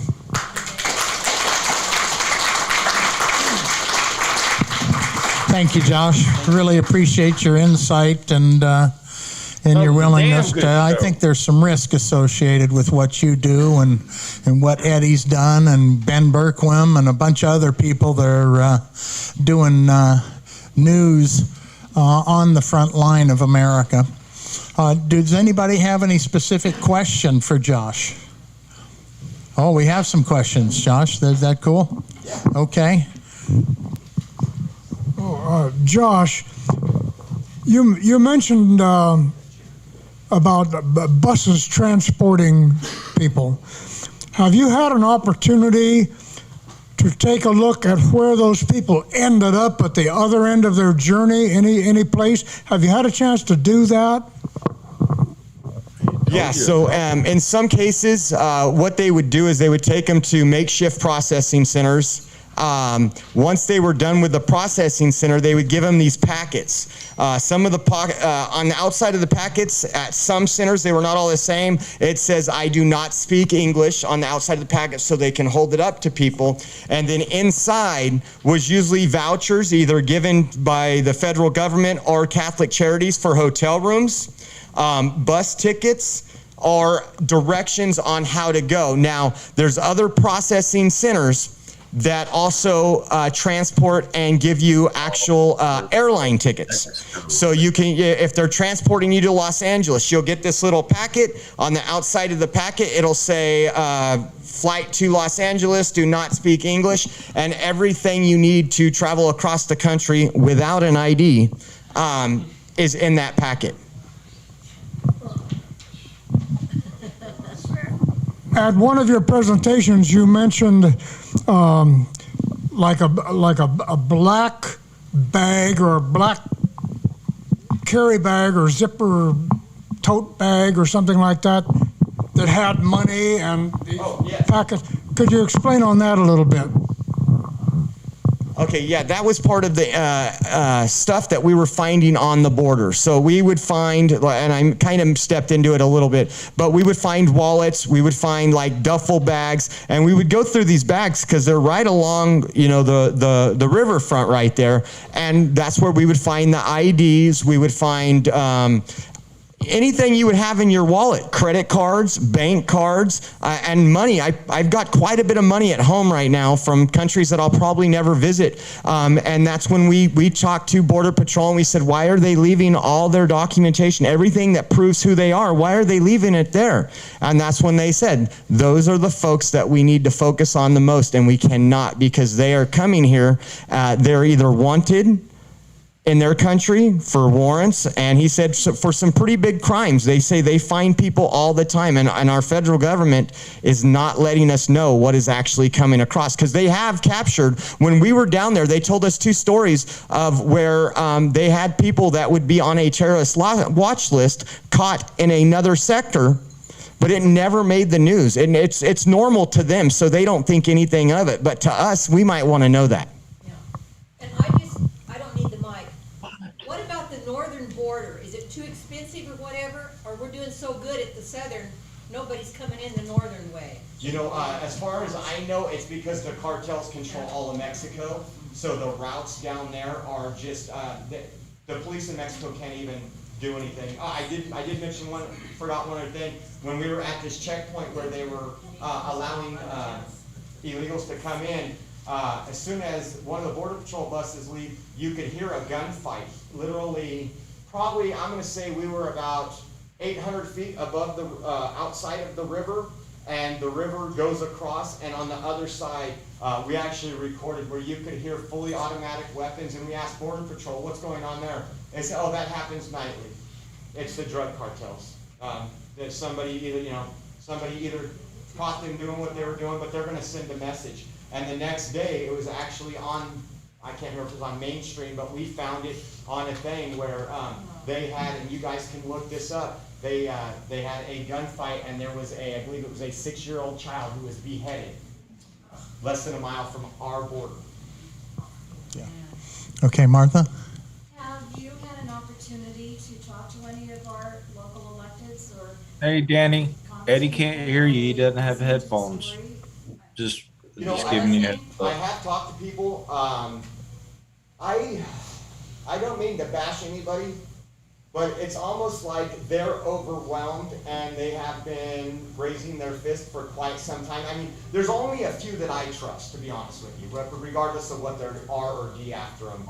And I talked to some of those, and I just think that this has been going on. If you've been in office for 8 years or more, and this hasn't been your first talking point when you come out at every rally, unfortunately, we need to either redirect these people, but they're well aware of it. They know what's going on. Sometimes, I won't give names, but I've talked to one, and then I mentioned something that I had seen, or that I had seen online through a friend of mine, and they knew more than I did.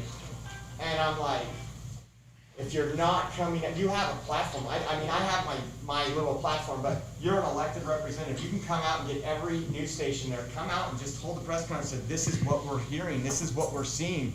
Because a majority of Americans only turn on their regular news, and that's why we became a society of sheep. Okay, one last question, John. You mentioned airline tickets. Is this for commercial airlines? Yes. Because I think the people that have to put up with TSA and all of their crap would really be interested in hearing if people are walking on with no ID at all. Oh, yeah, no, yeah, actually, you can look at, I think you can probably, I wouldn't use Google, but go to DuckDuckGo and ask for videos of illegals in airports. They are not screened the same way American citizens are.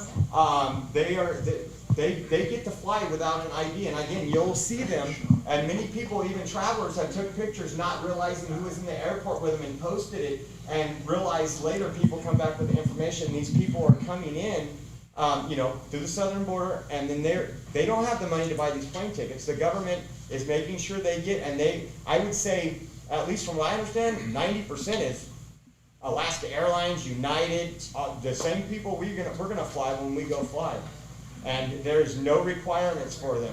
No COVID testing. No COVID testing. Do they at least have to wear a mask? They wear a mask, I would say, like in airports, they abide by that. When we're on the border, I would say many of them wear a mask like what's in Fresno, on their chin. Yeah. Like the mask is on, and that's what we see when we had videos. I mean, we have videos of hundreds of people lining up in buses. Some didn't have masks. A lot of the women, I would say, were more wearing masks, and the men would put on masks when they seen cameras. Okay, so can you read? Can you read where this document's from for me? Let's see. Oh, I think I've seen this today. This is from the CDC, Centers and Disease Control and Prevention. You think it's a legitimate document? I would double check. I always double check when it comes to, because people are trying to make us look bad on purpose, but I did see actually Fox News put out a thing today. Oh, one other thing.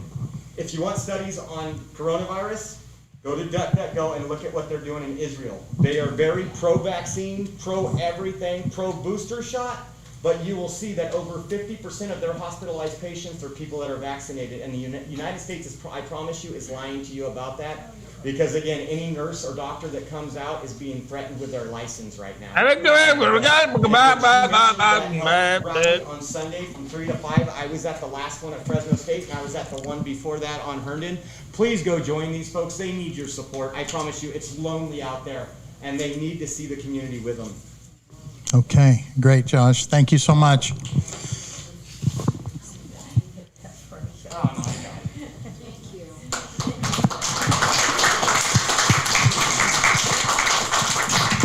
Okay, well, I just want to read this because this is an official CDC document on the N95 mask. You know what an N95 is, right?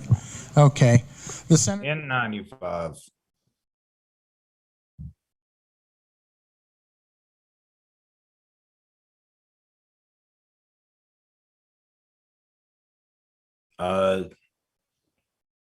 Audio cut out on my end.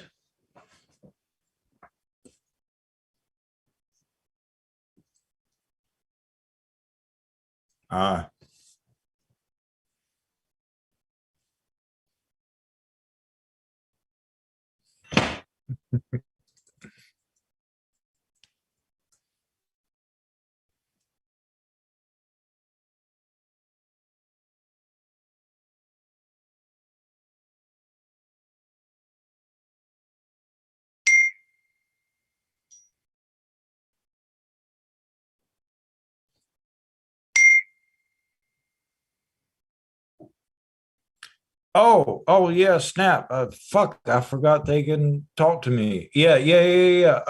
No sound. The suspect stuff happening. He had to cut the sound. Something that's being talked about might not be YouTube appropriate, which is odd. Yeah, you only hear me, Jules. It's fucking fruit flies around me. They pissing me off. So how was everybody's day doing? There was something I was going to talk about earlier, but I can't cut off the speaker, but now I got everything and I forgot what the fuck I was gonna say.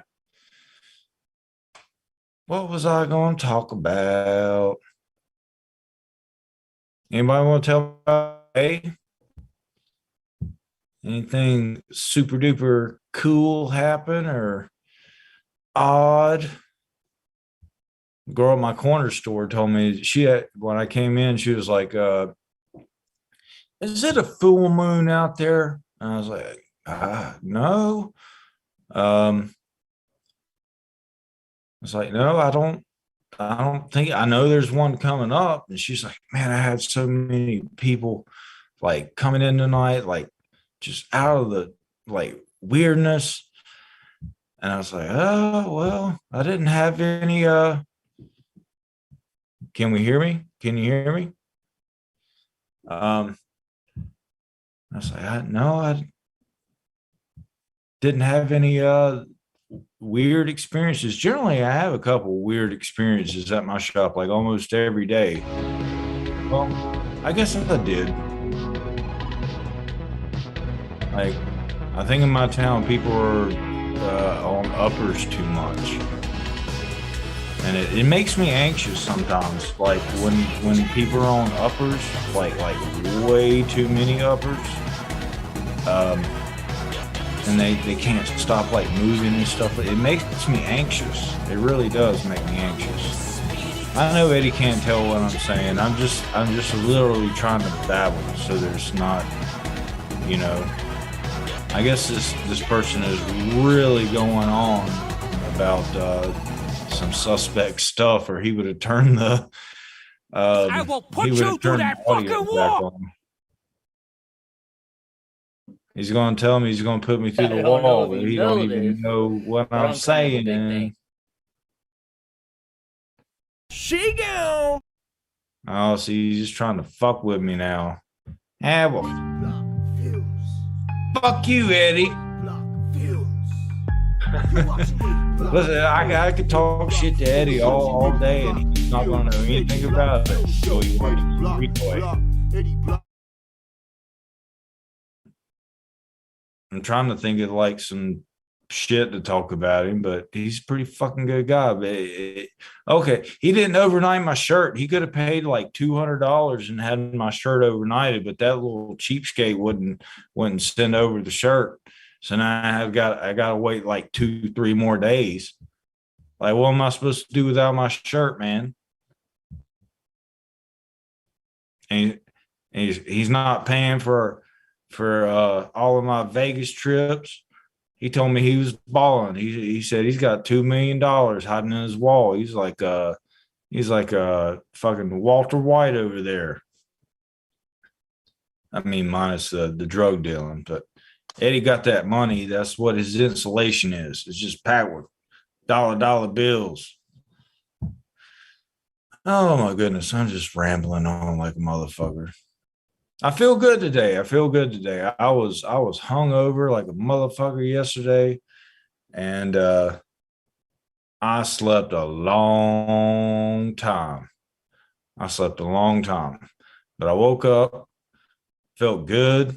I even got to work like 30 minutes early. The Matrix tried to throw some wrenches into my stuff, but I'm feeling good today. It's a good day. Swear that you have those really good days where you just know it's going to be a good day, and maybe some weird shit goes on. And like, we had some accounting errors today, and took us a while to figure out what was going on, but we worked it out. We figured it out, and we talked to the people that made mistakes, and it was a good day. Oh, Eddie, that's all I'm gonna do is talk bad about you. I already told him about you. You didn't overnight my shirt and stuff. You're not going to pay for all my Vegas and like pay for my food and pay my rent for me. I mean, goddamn, you insulated your house with dollar bills, y'all. Eddie's just like, I wonder what the hell he's saying. Oh my goodness. I don't know. So nobody's told me about the day. You want to ask me anything? And oh, you don't want me to sing. Somebody told me I was a good singer, but I can't do it if I don't put the audio on. That's the thing. I thought about this the other day. Generally when I do sing, I have to have the song playing, and I think that would get Eddie in trouble. But I can sing over it because like I don't do like the karaoke where I read the words. It's generally like I sing something that I know pretty much all the words, but if I've got to hear the music, I know you guys think I'm making excuses. But I've got to hear the music. And so you've got to sing on key with what you hear. And it's really hard. Like you could listen to, like I like Scott Weiland from Stone Temple Pilots. I think he was a great singer. And then I watched the documentary for how Velvet Revolver came along. And of course that's basically Guns N' Roses without Axl, and you plug in Scott Weiland. And so I watched that documentary and I heard Scott Weiland singing a cappella. And it was what they actually put on the album. Of course, they do that studio magic, but like when you're just doing a cappella and nobody can hear anything that you're it doesn't necessarily sound that good. It takes a lot to actually be able to sing a cappella and make it sound really, really good. I mean, I guess I could plug headphones in.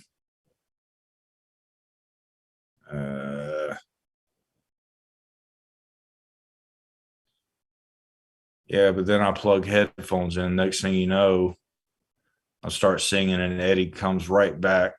That'd be my luck with the Matrix. We need to be involved, Josh. You're right on. We need to be active, involved, and bold. We need to be willing to take some risk in order to have some gain.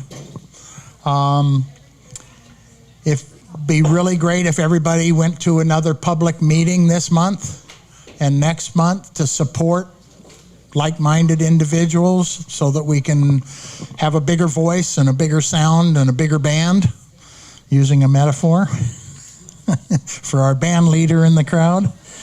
One band, one sound. Board of Supervisors meetings are not well attended. There's lots of stuff that's going on there that we need to raise heck about, like our fires and our air quality and managing our forests. A recount of the election. We believe there was fraud in Fresno County. They didn't clean up the...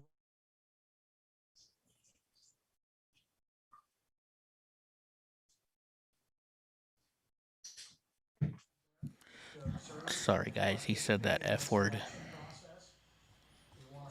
Fair election. And donate money to the right causes and the right groups that are actually creating opportunity for us. A little bit of City Council needs our support. There's issues locally. Just because it's what's the correct word? It's Agenda 21-ish. What's the right word? It's sustainable. Oh, this practice isn't sustainable. You can't have that house that size in that neighborhood. We need to do it this way. Well, who's to tell me what I can do with That way he doesn't personal get in property? trouble. Is it personal property? Isn't it personal? So there's a.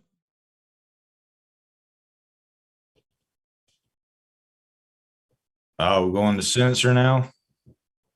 Oh, okay. So I thought about something I could sing, and it's something I've heard over and over and over, but I've never sung it in front of anybody before. Um, do I need to sing it, or I need to tell you what I'm singing? Okay. It's from the 80s. It's from what I think is the best band ever. I see your sister in a Sunday dress.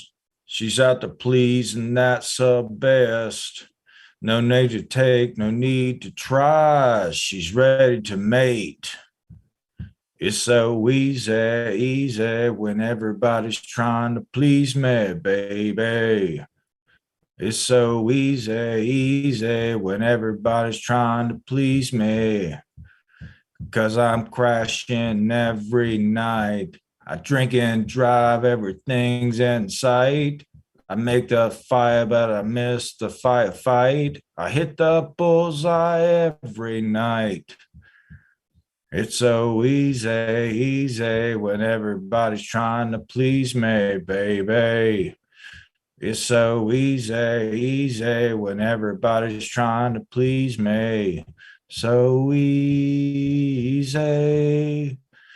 Nothing seems to please me. You know, it's all right when I fade into the night.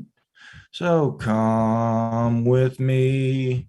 Don't ask me where, 'cause I don't know. I'll try to please you, but I ain't got no money, so it goes to show. It's so easy.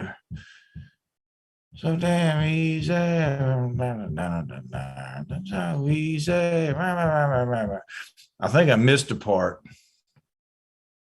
And then he goes like, I see you standing there. You think you're so cool. Oh, damn, I missed a whole fucking bridge or something. Oh, you get nothing for nothing. If that's what you do, turn around, bitch. I got a use for you. Besides, you ain't got nothing better to do, and I'm bored. Okay. So that's the end of that song.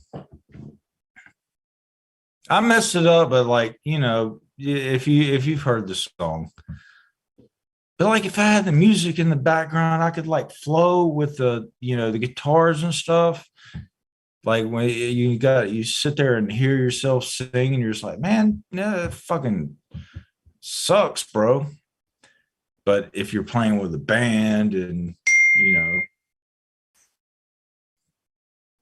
oh, Eddie wants everybody to know that it's his birthday tomorrow. So everybody send him cupcakes and flowers and tinker toys and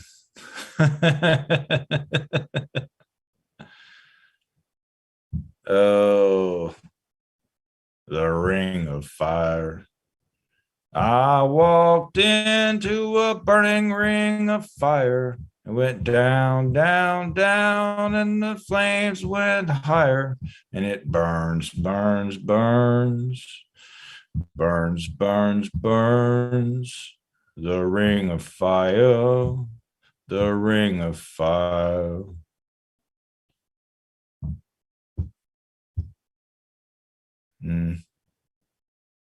No, I guess I'm taking requests now, and at least if I know anything about it, I like to sing stuff with the low tone though. So don't ask me to sing no like Prince or anything like that. I ain't gonna do that.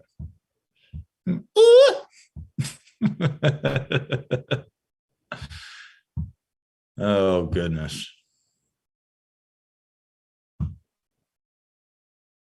Taking requests, I guess, because I've run out of shit to talk about.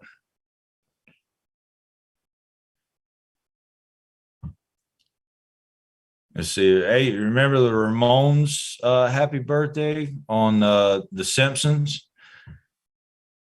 Shit, I don't even know if I could say that. I think they got in trouble for it. You know, fucking Happy Birthday is a copyrighted song.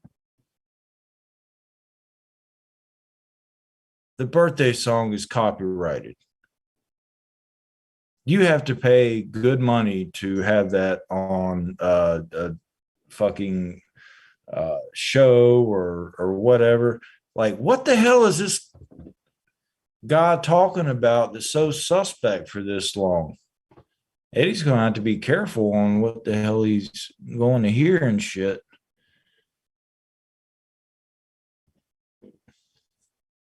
Let's see. I'm trying to think of.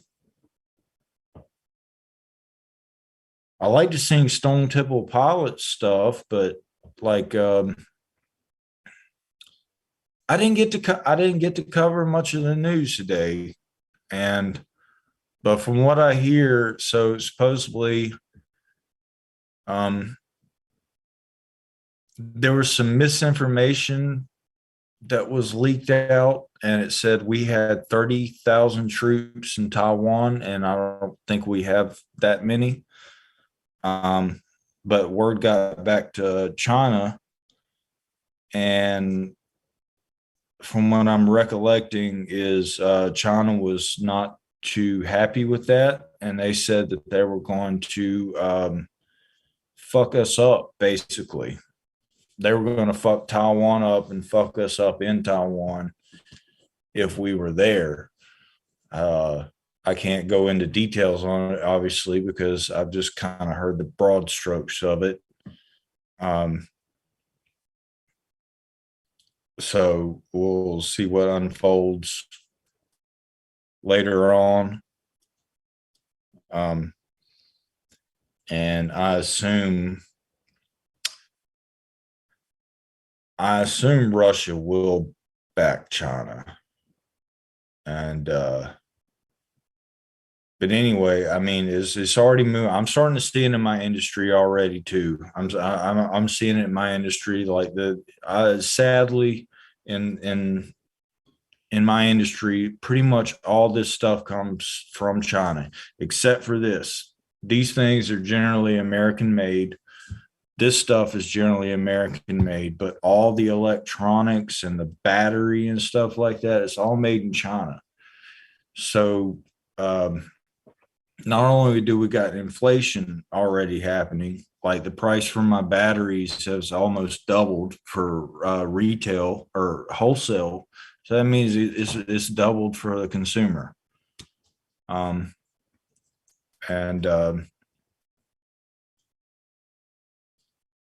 Yeah, with this happening, I don't know how long it's going to take to trickle down, but you know, who knows? I might not even be able to get this stuff anymore. If we're about to go to war with China, like over Taiwan, like I don't know much about Taiwan, but I think China thinks that they own them, but they really don't. And we back Taiwan. But the WHO, the World Health Organization, this is a big reason why I don't trust these motherfuckers. Is I don't know if you've seen the interview, but whenever the lady brought up Taiwan, he acted like he didn't hear her, and she tried to re-ask him the question, and they told him he just said next question, and she was like, "But wait, you didn't hear my question," and then he just ended the call. So you know, it's very suspect stuff, you know, and it sounds like we need to be supporting Taiwan. I don't know exactly what that means, you know, just talking out top of my head right now. And it sucks because I can't hear Eddie if he's just saying, bro, you shouldn't be talking about that. Generally, I'm the one watching his mouth, but I see how it goes when sometimes you're supposed to just ramble and ramble, you know, you just got to keep talking. A few months ago, I couldn't do this. There would be no way in hell. And I still struggle with, what I'm going to say. That's why half the time I'm not really saying anything. But we call that a filler. So, Jesus. Wait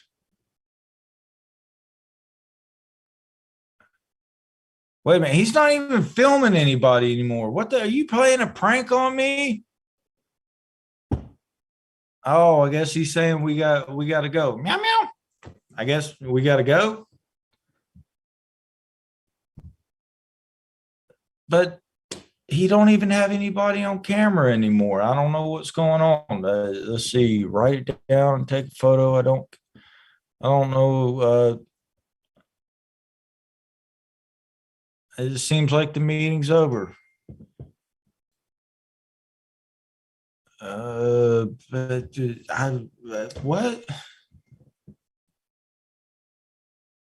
Oh, you can turn your computer up and we could hear you, right?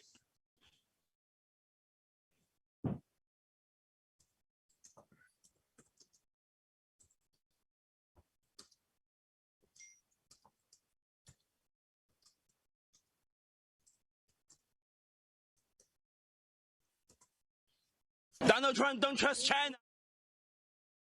No, goodness. But I'm just rambling, bro. I ain't got shit to talk about.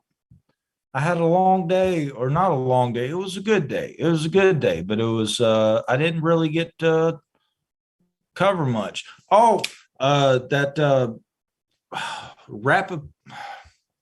Ramino, the purple-haired soccer player. There was some news out today that she's a bully. Like she was like bullying people into doing that kneeling stuff. I don't know how like many just kind of done it to be doing it, or how many that were coerced into doing it because she's like what was she, the captain? Do they have captains of the soccer team, or is that just hockey? I don't know. Anyway, it's coming out she was a bully, like that Ellen DeGeneres and all those people that are just like, assholes, like behind the scene, like, but they're like really, really, supposed to be likable and for everybody on the surface. Like some people, are assholes because they're just an asshole all the time. Like that, what's his name? Alec Baldwin. He just has, you can see that he has a temper. And so whenever he goes off on somebody, be like, oh yeah. Was it that big of a shock? He's a guy from Boston, yeah. So, oh goodness. So, yeah, so that lady's, and she's thinking about retiring. I think we talked about that last night. And,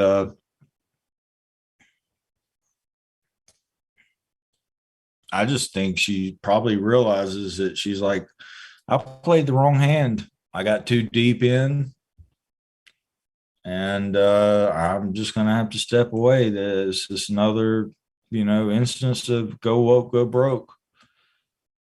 I don't see how they don't see the trend. When you do something so obvious and such in synchronization with how everything is going, people are going to call your bluff. Even some people that may agree with you. You're just like, bro, where were you at 5-10 years ago? She's like close to 40 years old. Like, why just now? You've been in the Olympics since like 2006. So what's that? 15? Is that 15 years? 15 years? You just now You know what I'm saying? People see through that shit, man. People see through that. I hope they see through it. And I think that may be what's happening. Why she's like, oh, I want to do something else. Like, nah, people realize what you are, and they realize that you're shallow and you're washing up and you're going to do anything it takes to keep yourself relevant. And your ass ain't going to be on the box of cover of Wheaties or have your own shoe like Shaquille O'Neal. I mean, once you get old enough, you got to start doing Rogaine commercials, and which is what she's doing. But Shaquille O'Neal didn't put his political values in his commercials. He is in a bunch of commercials. Shaq wants that money.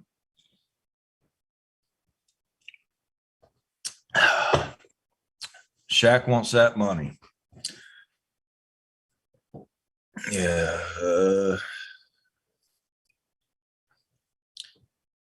I'm about out of shit to talk about, Eddie. These are that. Oh, tell me. I'm out of shit to talk about.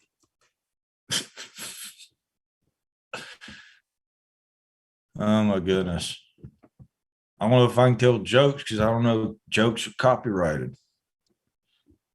I used to lay in my twin size bed and wonder where my brother was. Think about that.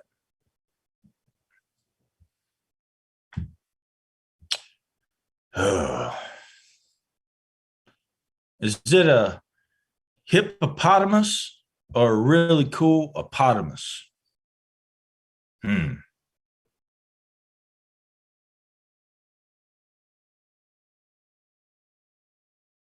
I wish I could play Little League now. They'd back up. It'd be much way better than before. See, I fucked that up. That's not the way the joke's supposed to go. I wish I could play Little League again. I'd be way better than before. They'd back up now. All right. Because you remember, like, when you were younger and you play Little League, and like if you weren't a very good batter, like the outfield would like come in. You're like, oh, weak batter, weak batter. So he's talking about, he's a grown man. He's like, I wish I could play Little League. They'd back up now. I don't know where Bubba is. I can bring out the turtle. I think she's kind of sleeping. We'll see. Oh, she's kind of awake.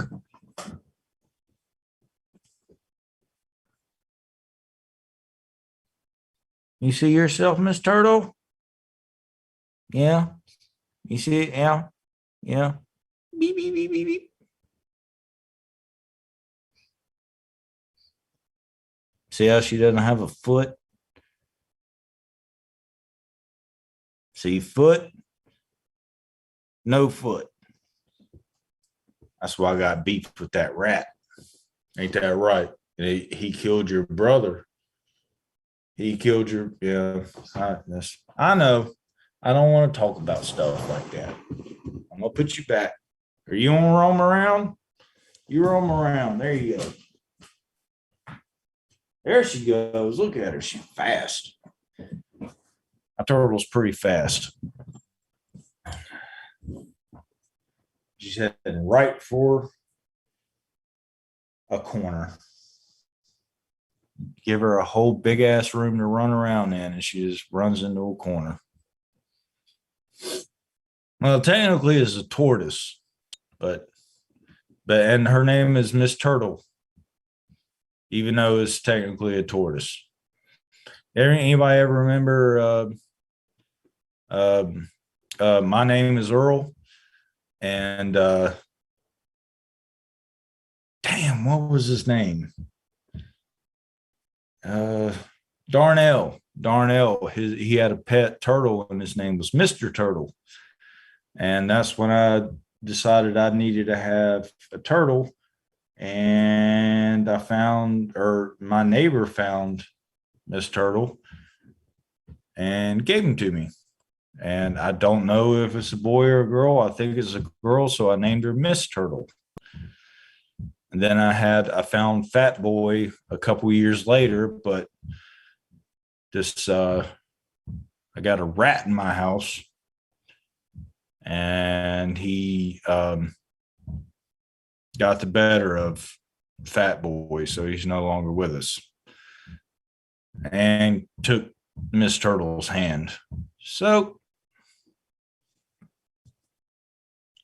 I'm gonna go Diaz on that motherfucker. I'm gonna go Diaz on him. I'm trying to get him, but he's a smart rat. He's a smart rat.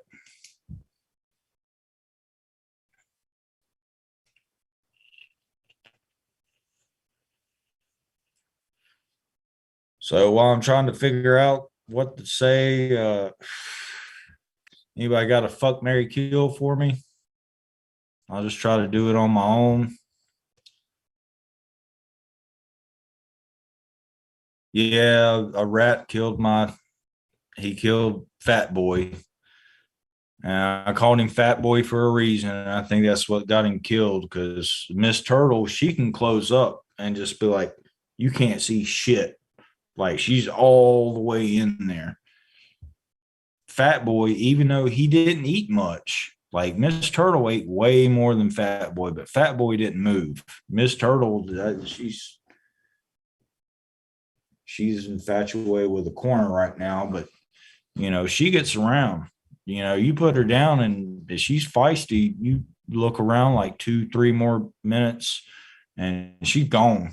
Ain't no telling where she found herself off to. But yeah, Fat Boy couldn't close all the way up. His butt and his back of his legs would hang out, and that's exactly what the rat got. That was hard to see. So I'm on a mission to catch him, but Miss Turtle, stay safe. I put her in a whole different enclosure.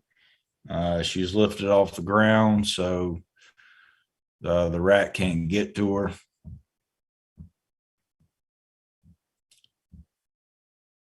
On the alien, what's my thoughts on the alien situation? Well, Danny, are you saying that you just now are think that there are aliens here, or you're just now convinced aliens are here, or you're skeptical of it?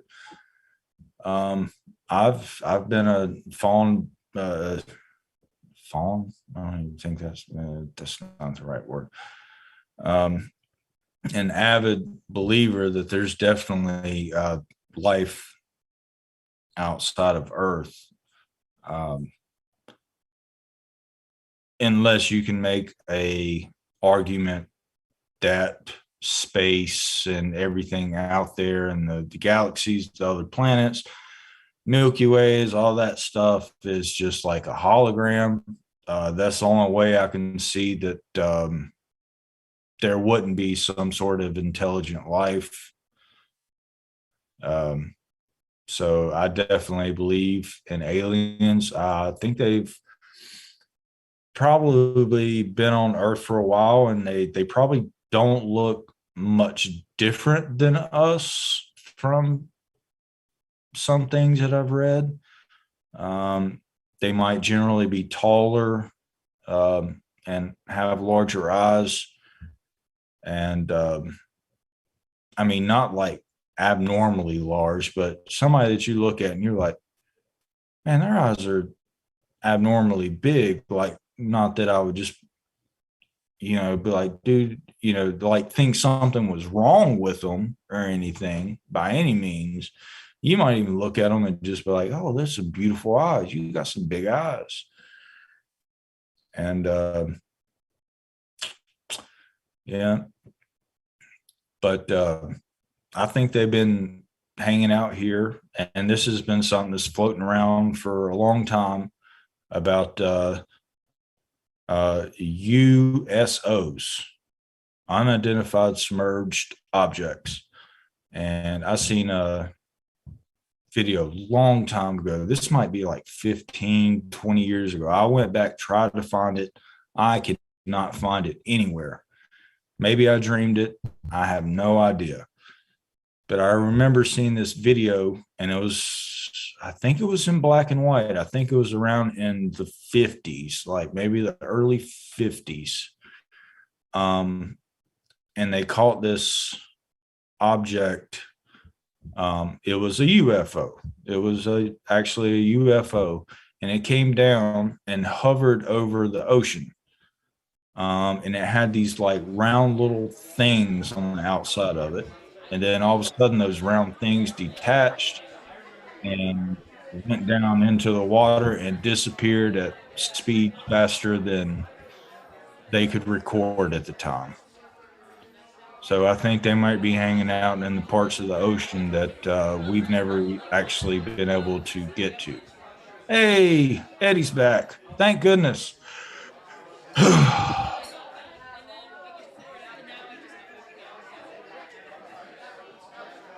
I thought you were going to talk, Eddie.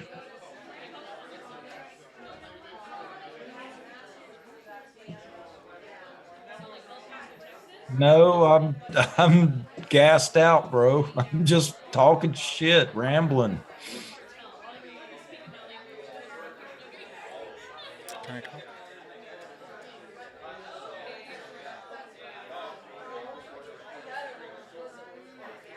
All right, I don't see drunk uncle talking, so is it cool that I talk now? Yes. Can I talk? Yes. Yeah. All right, cool. All right, guys. Thank you, drunk uncle, for doing that. Hey, guys, I had to turn the sound down. They kept saying mass this, mass that, F word that, F word this. And since I'm going to be in Portland in a couple days, I didn't want you guys to not be able to see that stream because somebody said something they shouldn't have on this stream, if you know what I mean. In fact, I might erase this right away anyways, just to protect ourselves, right, drunk? I think that might be a good idea. I don't know. I can't hear you. I'm just guessing. Right away, so you don't get to hear all the secrets I've told about you. Yes, like delete it, like right. I'm just like, watching right his mouth to see when he stops talking. I don't know. I can't hear you. I have no headphones.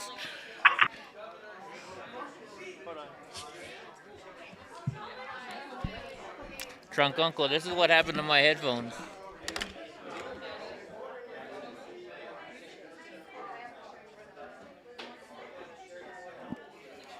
Hold on. My headphones broke. The wires came loose, so I can't hear. I got my headphones, but no wires. So anyways, guys, all right, we're going to let you go tonight. I don't know where we're at. I hope you enjoyed listening to Oreo Express. I will be back with Drunk Uncle tomorrow, of course, at 6 o'clock Pacific Standard Time. And then don't forget, Sunday, I'm going to be in Portland. And hopefully, I'll find that little person, what do they call them, Hot Wheels or whatever. And I'll get to say hello to my good buddy Dustin in his wheelchair. All right, guys. You got something to say, Drunk Uncle?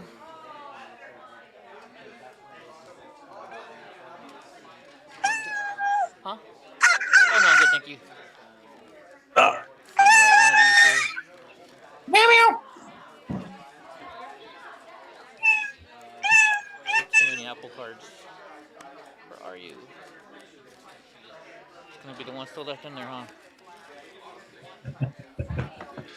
Here you go. Sorry. Yeah. Sorry, guys. Got to pay for my food. Yeah, Sunday I'm going to be going to... Well, I'm actually going Saturday. I might even take you guys with me when I'm driving. When I'm going through the mountains in a nice, pretty area, I might go live from my truck so you guys can see where we're going. I would let Drunk keep talking. I'm not trying to cut him off. But we have to leave here in the next 20 minutes, and I still got to pack up all my equipment. So...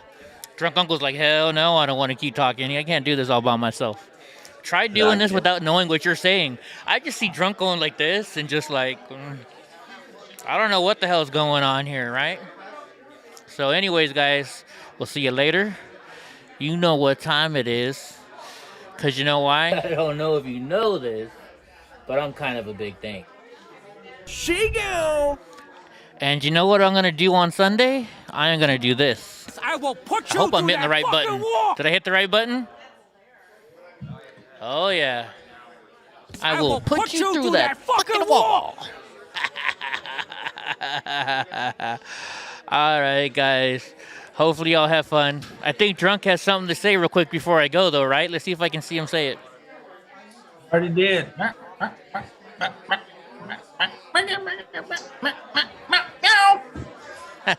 right, guys.